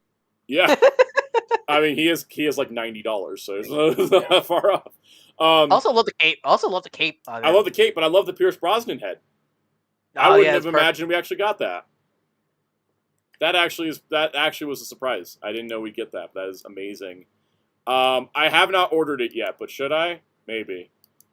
I mean, where is Fate ranking your favorite characters of all time? Is he up there with your She-Hulks and Robbie Reyes and Jaime If we're doing Reyes? all time, I don't think he makes the top 10, but in DC, he's in the top 5. Yeah, he's up there. I love Dr. Fate. And I love Pierce Brosnan. He's my favorite James Bond. Sound I might be ordering one of these after this stream. Anyways. The other reveal is the No Way Home integrated suit Spider-Man, which is kind of like a no-duh. There's a Tom Holland head. Did Mayfix is he Mayfix the first has not touched Andrew Garfield yet. They did Toby. Okay, it's that whole Andrew Head problem. I'm gonna guess why they haven't touched him yet. Yeah, it'd be funny though if they can't get the Andrew Head and we're like, well, we get Pierce Brosnan but not Andrew Garfield. Anyways, that's my fix for the month. Or they, because I think they did a Amazing 2 figure, so they just re-released it. They quote unquote re-released it, but it's a totally new figure with the same packaging. That could work. That could work. Hey, guess what? Next up, the Motu. Oh, sorry, we're gonna talk about Ken's Mojo Jojo Casa House first. We're doing the Mattel San Diego Comic-Con exclusives as our Motu segment this time. So this is a Barbie Mini Worlds Mojo Dojo Casa House from the Barbie movie. So wait, say Mo? Is it Mojo Dojo Casa House? I keep trying to say Mojo Jojo Casa House. That's the problem. Yeah, that's what. Yeah, I thought you were saying that for a second. Yeah. So this is our first, specifically based off the movie Barbie. They made movie stuff before. They made movie stuff before. They made a line of dolls for the movie that did not make it to retail because retail in the U.S. is a disaster at the moment. And I say at the moment, I mean for the last 2 years. They did a whole line of Ken and Barbies based on the movie, but this is a mini playset based on this. It's weird. Question. It's weird they're doing Ken's takeover of Barbie's house first. And so I'm wondering if this is like they're doing the Ken version for Comic-Con and then the Barbie version's coming at retail. Yeah, because it's the same mold. You just got to swap out a few things, get rid of the leather, and put in the fluffy couches. You know. So, question: yes. Did they release the 15th Doctor Ken? No. No. They only did versions of Ryan Gosling Ken. We did not get the 15th Doctor. We did not get. We didn't get Shang-Chi. We didn't get Shang-Chi. We didn't get Guy from Secret Invasion. Yeah. We also, I don't think they even made President Barbie, so there was a lot of crimes committed. Anytime you can make Issa Rae, you make Issa Rae. Anyways. There's a Hot Wheels Star Wars Naboo Star Cruiser in a diorama set with Qui-Gon and Maul standing outside of it. You know, from that famous scene that preceded Qui-Gon telling the Council, I just fought a guy with red skin and a red lightsaber. I think it might be the Sith. And Ki-Adi-Mundi's like, that can't be the Sith. They've been dead for a millennia. And Qui-Gon's like, did you not hear the words coming out of my mouth just now? Qui-Gon, you already caused enough trouble for us. We're never going to believe you. Exactly.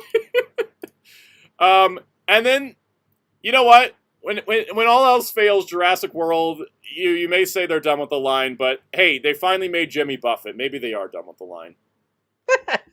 Jimmy Buffett, man. For those that are unaware,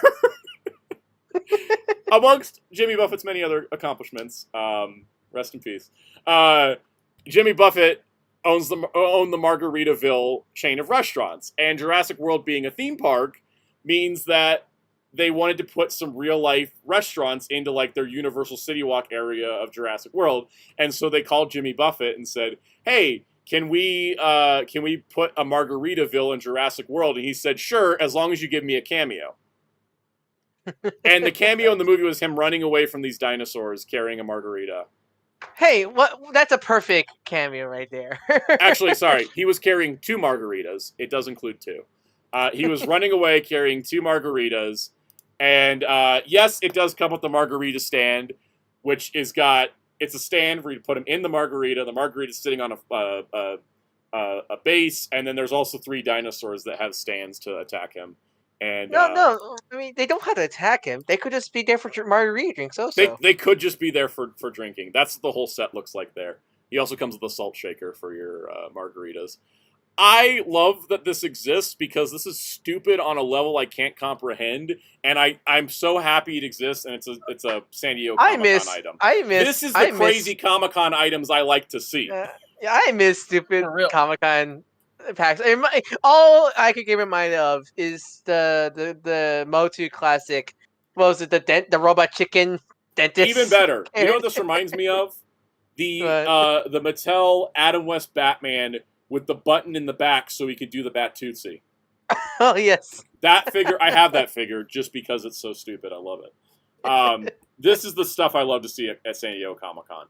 It's the kind of thing where it's like, if you miss out on Jimmy Buffett, you're not having a huge gap in your collection. It's not like when Hammond was the Comic-Con exclusive. Or half of DC Classics having a lot of characters be Comic-Con exclusive. This is like okay, this is just for shits and giggles, you know. It's just for fun, and if you want it and you're going to the convention, cool. And if you're not, you don't need to worry about it. I forget, was it Mattel or was it Super7 that did that? Hey, yeah, that was Super7. I don't think. Yeah, I think they did it for PowerCon. That was fun. Infinity Warfare says the Cantina funded, and I was getting that. I would get this Jimmy Buffett to put in there. Yes, this is perfect. You see, this is why the Haslab would have done better if they included B. Arthur in that set. It's true. I would have bought it if it had B. Arthur. I'm not even kidding. I would have bought it just for B. Arthur. That would have sold the rest of it later. I just want the B. Arthur.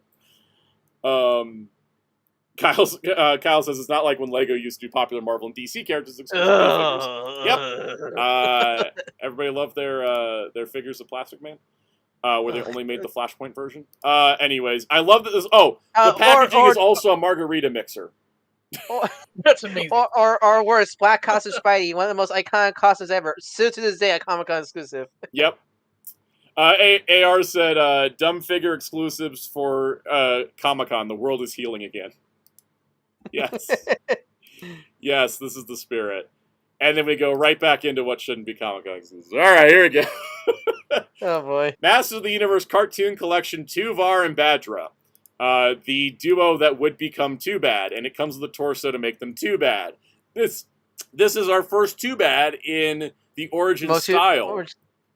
Where's the toy line version of Too Bad? It's called Beep. Was it Beep Rock or Steady? It should have been called Bop Rock. That's what it should have been called. Bop Rock, yeah. This is that same fused torso, but now it's like, okay, so where's the vintage toy version of Too Bad? Because we got the Bebop Rocksteady fusion in the TMNT Masters of the Universe line. Now we have the cartoon one. So where's the toy one? Yeah, because this is a separate line, so, but still, like, where is it? Also, exclusive mini comic. Grr. I don't like when they do exclusive mini comics. It's hard to find them. Do they ever? Because I know, because I imagine, because I won't be surprised, like how we got the mini comics into Omnibus for the original figures. I won't be surprised there'll be one for Origins, but like, I'm curious, would those be included or not? It would be nice to include all of them from Origins, including the con exclusives, and include the ones from Classics that didn't make it into the previous collection. Yeah. Yeah, we could use a mini comics volume too. But the other thing is the packaging's fun because it's split in half and you fold it together like the Wonder Twins packaging. Yeah, that's saying Wonder Twins flash. I don't think it'll light up and say Wonder Twins powers activate like the Wonder Twins box though. Oh man, I just get reminded this looks fun. I think this looks fun. I do think that, you know, people who are like, where's the toy version, are like, I feel like the toy version must be coming at some point. Although, man, I see this now, all I get reminded of is how Netflix CG Masters had their own version of Turok and such, but they never fused a Too Bad ever in that series. It made me sad because I love how stupid they are in that show. All right, next up, Bandai Toy News. This is rapid fire. You can get the complete selection modification. Delta Gear is not getting a 1.5 or a 2.0. It's just getting a straight reprint. Which is nice. Not a lottery sale, so that means you can order it easier, but it's coming out for 27,000 yen in January. I won't be surprised there'll be 6 of the issues. I know when it first came out, there were some issues with it, probably with the voice recognition. So hopefully that's 6 with this version. Next up, Super Mini Pla Victory Mars is official. We got looks at the entire layout here. Looking I'm tempted. Beautiful. I'm so tempted because the Omega Megazord is a nostalgic Megazord for me. Because I remember watching Drakene's Revenge and as a kid and loving this Megazord to the point where I think it was when I was like young, like 3. My dad got me one from mode. Yeah, as a kid, I think my dad took me to a flea market. I thought I got the DX toy, but it turned out to be like the walking RC robot version of it. So I was really disappointed. I was really disappointed I couldn't transform it as a kid. It does come with the tiny bombs that they used to throw off those little arms, which is pretty cool. Love to see that. I love this design. I had the original deluxe one. I'm tempted to get this, not because I don't have, I'm tempted to get this because it has a feature not included in this box, but that they've teased. and I think you guys know what I'm talking about, right? This is what it includes, by the way. It's the 5 vehicles plus the lance and the extra sword piece. There's your scale shot with Grand Liner and Victory Robo and the other thing. And at the bottom of this article, they teased, boom, this image that shows Bull Taurus from Ginga Man with his axe. It shows Gingayo with the Lights of Ginga armor, and it shows Victory Mars with the Lights of Ginga armor. It seems like Lights of Ginga will be included with Bull Taurus, and it will work on both. Just like the good old days. Yep. And I'm pretty excited about this because they've never made a toy that's been able to do Lights of Ginga Victory Mars. Because it's like uncompatible. Because it's uncompatible. Yeah. So I may be in on getting here's the thing. You're always gonna get the mini plot Bull Taurus because of Magnet Defender. We know that. I was always gonna get Bull Taurus, but now I also need Victory Robo. Yes, Scotty, these are model kits. I was always gonna get the Bull Taurus, but now I need, and I'm definitely keeping the Gingayo, and I'm definitely gonna get the Victory Mars. This is what I got to do. Speaking of Gingayo, here's a look at the box, which is looking like the DX1, except with the SMP in place, which is kind of how they do the boxes. If you ever review the mini plus, like you should do a gag where you actually put the Lightning Collection Mag Defender. It's like, why would I go? Oh wait, wrong figure, and then get the mini plus. Oh yeah, that'd be black. Fun. I'm looking forward to that Bull Taurus reveal because I love the Magna Defender. I love Black Knight Hyuga. This Gingayo is looking so nice. I think it's out now. I've seen reviews of it. It looks nice. Yeah, it is out now. That's what these images are. I forgot when it was coming out. All right, next up. If you have ever wanted the Chester jet system from Ultraman Nexus, a premium larger... Today's your day. Yeah, today's your day. A premium larger than deluxe version of basically a brand new mold is coming out on Premium Bandai for... It's 120% larger. It is like 22,000 yen. But it's beautiful, and I kind of want. Yeah, we got Marvel, we got the Ghost Rider, we got Nexus. These are day. Yeah, and this is following in the same line as the Mabius jets that they did recently as well. So, by the way, my day not over yet because we still got more news. Oh man, it has been a couple weeks, hasn't it? Where we've just been streaming all crazy lately. It's been nutty, hasn't it? Mm-hmm. These next couple things, I would have talked about these through the P Bandai website or the Tamashi site, but both were down for maintenance earlier, so I'm just gonna roll off of other things just to keep going. This is what happens when sites go down for maintenance on a Monday. You get what I can give you. There's a lot of figure arts, but we're gonna go through these kind of quick because they're not that. I wouldn't say they're not that exciting. They're just not that special. They're not that special. Let's go with that. All right. You guys ready for this? You guys ready? Yep. All right. Yeah. All right. 3, 2, 1. King of Mons. So the King of Mons from Ultraman Gaia. We had a teaser for it. And it's official now. It just got announced like an hour ago. Oh, wow. It looks beautiful. It looks amazing. There it is fighting Gaia. It's been nice that we've been getting the we've been getting a monster to go with each TGG Ultra. This is 17,600 yen coming out in December. I believe it's Premium Bandai. Let's find out. Yeah, Premium Bandai. We'll see if it goes on P Bandai US. We won't know until later. Psycho's like, should have been Al Ghul. They'll make Al Ghul. They can wait. I don't need to buy King of Mons. I need to buy Al Ghul. So they can take their time. King of Mons do the kaiju dance. I know, but he's great. I just don't collect kaiju. Who was the Dino monster? I don't remember who they made for Dino. I know they made one though, right? Will you get a Gigantron or Emmy Figure Arts Emmy? I would. I mean, Figure Arts Emmy already exists, but you had to wait a month for it. Yeah. Anyways, pretty cool. Next up, SH Figure Arts Guel from Gundam Witch from Mercury, the fifth member in Figure Arts figured out how to engineer Shorts Club. If only the first Luffy was part of that club. Only the first Luffy was part of that. I love how they just figured out, oh, we make shorts by making them separate pieces that just float. Also, gotta love they announced this figure at Pride Month, and one of the photos is him confronting the couple. Yes, I hope it's in. Yeah, there it is. Happy Pride Month from Guel.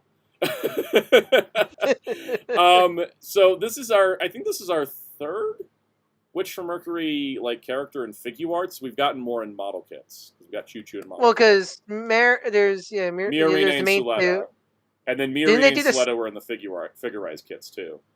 Didn't they make high school uniform versions of both of them? They made high school musical. They made a high school uniform version of Suletta because Miorine has only had the one uniform. So that's three. Then well, yeah. So four. Our fourth figure art. He does come with season 1 and season 2 hair, by the way. That's nice. So douchebag, short hair. So douche hair and redemption hair. Yeah. Side note, but yes. have you checked out the new Code Geass anime? I did watch the first episode. What do you think of that? As soon as I spent 10 minutes figuring out which was the dub and the sub because Hulu didn't mark them. Yeah, Hulu's weird. They didn't mark dub or sub, and they put the dub and sub on separate pages. Yeah, I hate how Hulu and Disney do their dub. But so, as someone who did not really got into Code Geass, that first episode really rubbed me the wrong way.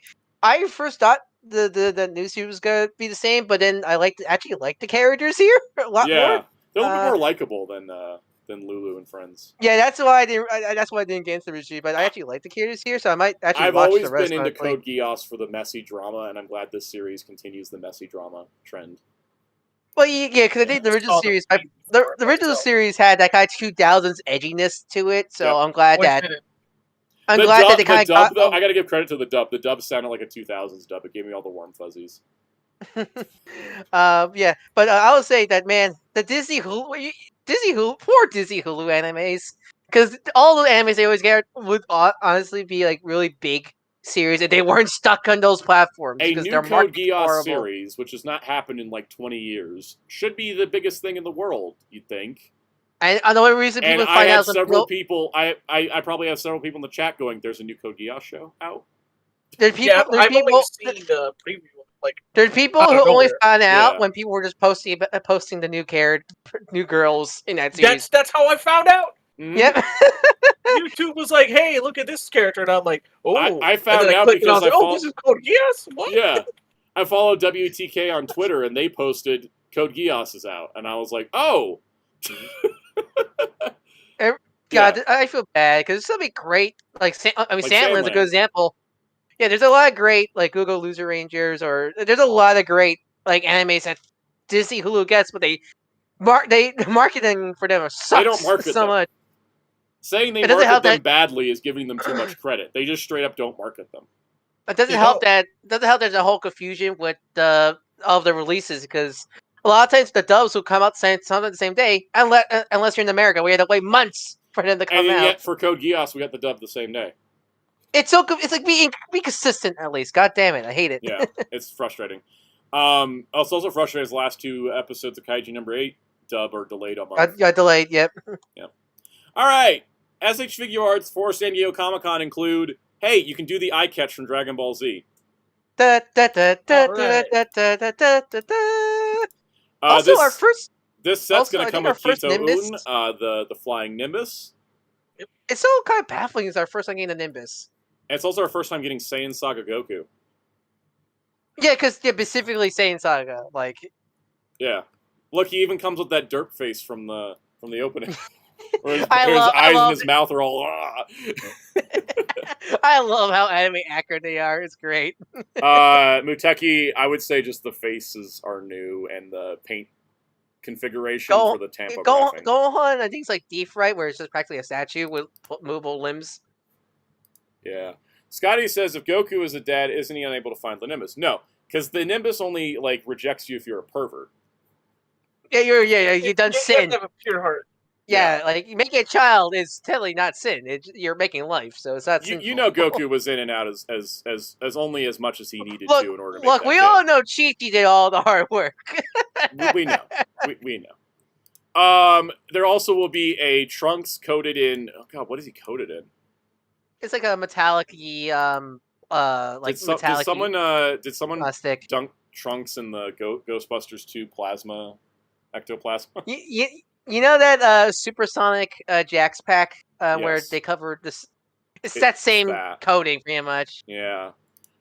You also can get Jiren in Slimy Pants Edition. These metallic versions, I know people do like them. I'm not a fan of them. They're too shiny for me. Because they're supposed to represent the auras, like how because Jiren was like glowing red. So I don't mind it for something like Commodore Gotchard being shiny because he is in show. These just look weird to me. Yeah, but I think they're cool. They look like they're wearing like dancer pants or something like that. Yeah. The Kakashi Naru Top 99 edition is going to be exclusive to Comic-Con, which makes sense. So it's only different because it's the same accessory loadout. He's just in manga colors, and then he has the two three-bladed things. There's a difference? I thought they were the same color scheme. No, the mangas are more saturated. Okay. That's the case with a lot of them. A lot of the colored manga art is not as deep a color as... It's not it's not a JoJo thing where they are completely different colors. Yeah. You've seen Goku. His gi is a lot orange. How about Goku's red. skin color? Yeah. Yep. Well, yeah, that too. He's more tan. Yeah. GT actually had a tan. I'll give GT that. Yeah, that's true. Yep. And then he loses it when he becomes Super Saiyan 4. Yep. Somehow. And then it's the Nico Robin effect. The Nico Robin effect, yeah. You lose the melatonin. Then we get a 1989 Godzilla with a light up effect where his spines light up, which is what he does right before he does a blast effect. Where is it, Bandai? Where's the why blast effect? is Monster Arts consistently doesn't give breath effects anymore? They used to back in the old days, but now they don't anymore. And it's like, here, light up figure, but no breath effect. So it's very odd. Speaking of Godzilla, when are those Bandai America figures coming out? Aren't they coming out like this summer or like this next? I do want to get it. I do want to get those. I want to see how they are, honestly.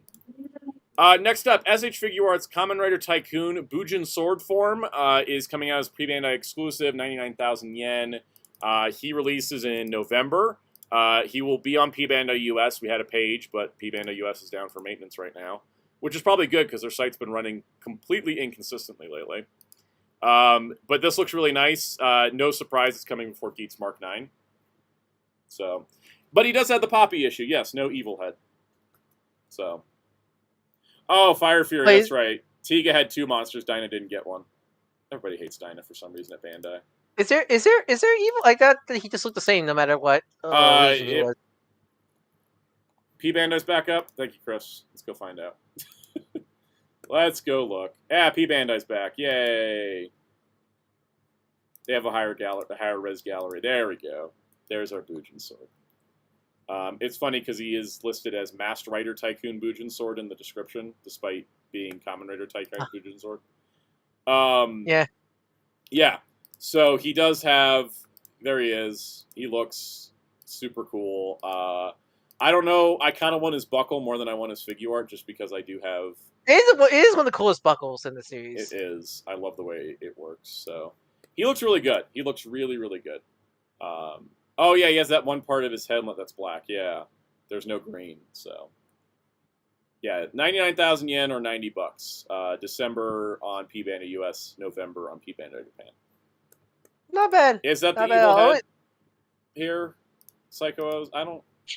Tell me things. The Peacemaker, the red above Peacemaker, the red above his the visor isn't there when he's evil. Oh wait, it does have an it does. Does it have an evil head? Because according to Peacemaker, the red above the visor isn't there when he's evil. Oh yeah, it's oh my god, that's so subtle. Yeah, on the finger clicking image, it does have an evil head. Okay, yeah. That explains it. Okay, I was having trouble figuring out what it is. It's these little spots up here, like right above there. You can see there compared to here. Such a weird tiny detail. I wish his eyes were black when he was evil, like just to make it more. Yeah, obvious. That's what I mean. Is like because it was like a black visor that makes more sense, but just 2 little stripes. Like that's a interesting Main thing body, to make interchangeable hand, Bujin sword, sword sheath, exchangeable compound eye parts, exchangeable buckle. Okay, yeah, he's decked out. He just switches the eye compound. You just switch the eye. You don't get a whole separate head. You just switch the eye. That makes sense. That makes sense. It's just an eye switch. Shockwaves is excited about Marvel vs. Capcom. I am too. We talked about it way too much. That's why we're still streaming. Yeah, we did. This teaser image came out for Figuarts, which I think everybody can look at, even if you don't know the property, and go, My Hero Academia? It's funny. It's funny they announced this because today Horikoshi confirmed that the series is ending in 5 chapters. 5 chapters? Like, already? Golly. Yes, yeah. Not five even 5 arcs series. are like, oh, this is the final. Like, oh, 5 chapters and we're done. Like, that's... Wow. It's like 2 months. Yeah, it's got ending August, but still, it's funny. It's like you got the license when the manga's ending. I mean, anime's still going on, but it's just kind of funny. It's so the timing. weird. I mean, at least now I have a way to watch it, because I cannot keep up with any more, like, current shonen, so... Me neither. I'm like, oh, it's ending? Cool, maybe I'll start watching it after I finish Naruto in 2020. I think you'll like it more than Naruto, I'll say that. It's up my alley enough that I think I'll like it. I just wanted to know how many episodes I'm in for. Look, you could tell Hirokoshi's a big superhero fan by just watching the series and all the tributes he makes to it. I remember I watched one episode a while back, and I was like, I need more, but that only one had aired, so I just kind of was like, I'll wait for it to build up. And then how many years later, and hey, at least it's ending. Now I can know, like, I have a cap-off point. I can make plans.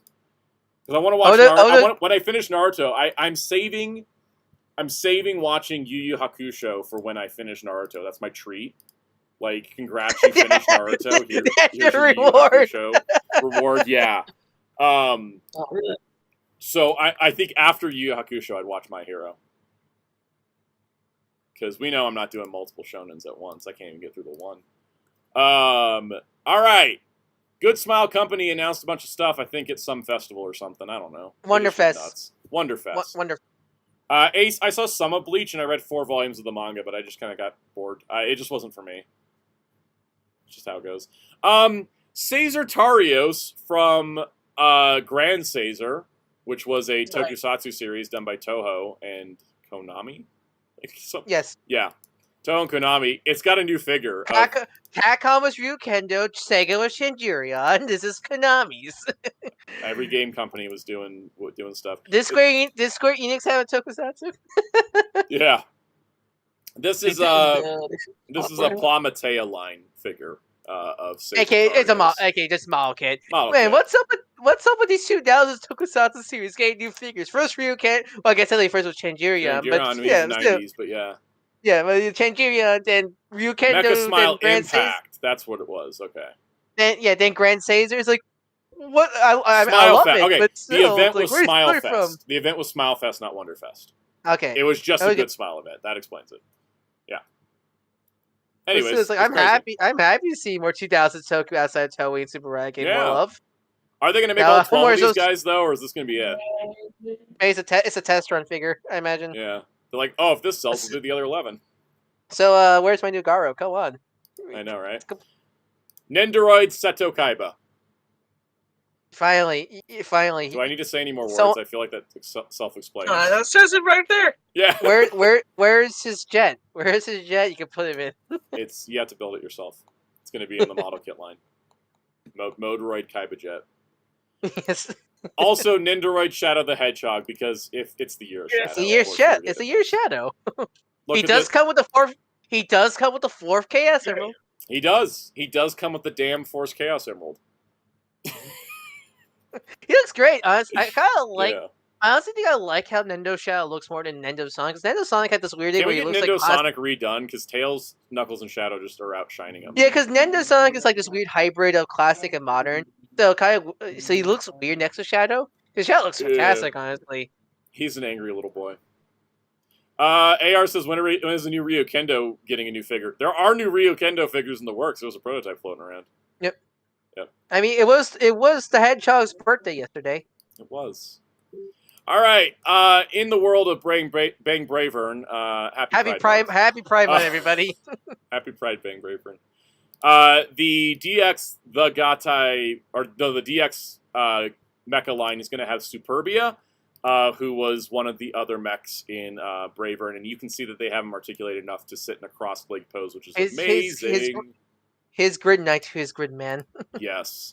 He's part of the deluxe. He's the Gatai EX Deluxe Superbia. I don't think it will happen, but I want him to turn to the sword for the final episode. It probably is impossible because there's probably so much cheating to get that. But I love that. That would be great. Also from the Gatai, we are getting Burn Dragon. Is that what the name was? Burn Dragon? Yep. Burn Dragon! Burn Dragon! Burn Dragon can combine with Bravern to become Burn Bravern. Look at him. He's beautiful. That is one of the cool things. He's great. Yes. Then we got the announcement that if you don't have enough Bravern, you can now add a sound box that has Bravern, Asami, and Smith's voices in it. And you can just replace his backpack with a sound box backpack. I'm hoping he has the theme song and there's a microphone accessory. I want that so much. Also, the Gatai also will be having Grand Bird from Firebird, which will now allow you to combine him with Firebird, and they can the Gatai Brave stuff. From what I see, look really good. Like they look great. They've improved a lot since their Gridman stuff for the Gatai. There also will be the Gatai Black Might Gain. And will be fully transferable. The good Edge boy. He's such a good boy. Was that Takara's first black repaint? Of Brave or in general? In general. When did Mike Gunn come out again? Because I'm not sure. Because that came out before the Black Lyle Convoy or not? I'm trying to think. Mike Gunn was 93. Yeah, so I think it's the first. Is this where this color scheme debuted? Yeah, I want to say so. Yeah. Because I'm wondering, because we've seen this color scheme on so many Takara things. All right, and then lastly we have Brave Saga Pegasus Saber. Also, I don't know Brave Saga that well, but Brave Saga Pegasus Saber is coming to the Gatai line as well. Oh god, Brave Saga! I haven't heard that name in years. Yes. And then there's also going to be a Perfect Transforming Getter Robo and Gunbuster in the Modroid model kit line. I love that. Like the Gunbuster actually looks pretty good, but man, I give them points for the Getter because they tried, but you can see because Getter cheats. Getter is the ultimate cheater of all mecha combinations. I mean, literally when he combines, it's impossible. Yeah, I know what it's like. Yep, it's impossible indeed. That does it for the news, guys, and we're not going to stick around and chat because we've been going 3 hours. I'm tired. I'm hungry. I need food. Marvel, baby. That's what happens when we talk about Marvel. Marvel, Turtles. It was a good day. It was a good week of news. Yeah, last week was just made for you. You got all the announcements. Legit. Oh my goodness. Legit. I mean, it was just nuts. I still want to I don't know. Muteki says, get Sanji to feed you. All right, so here's the thing.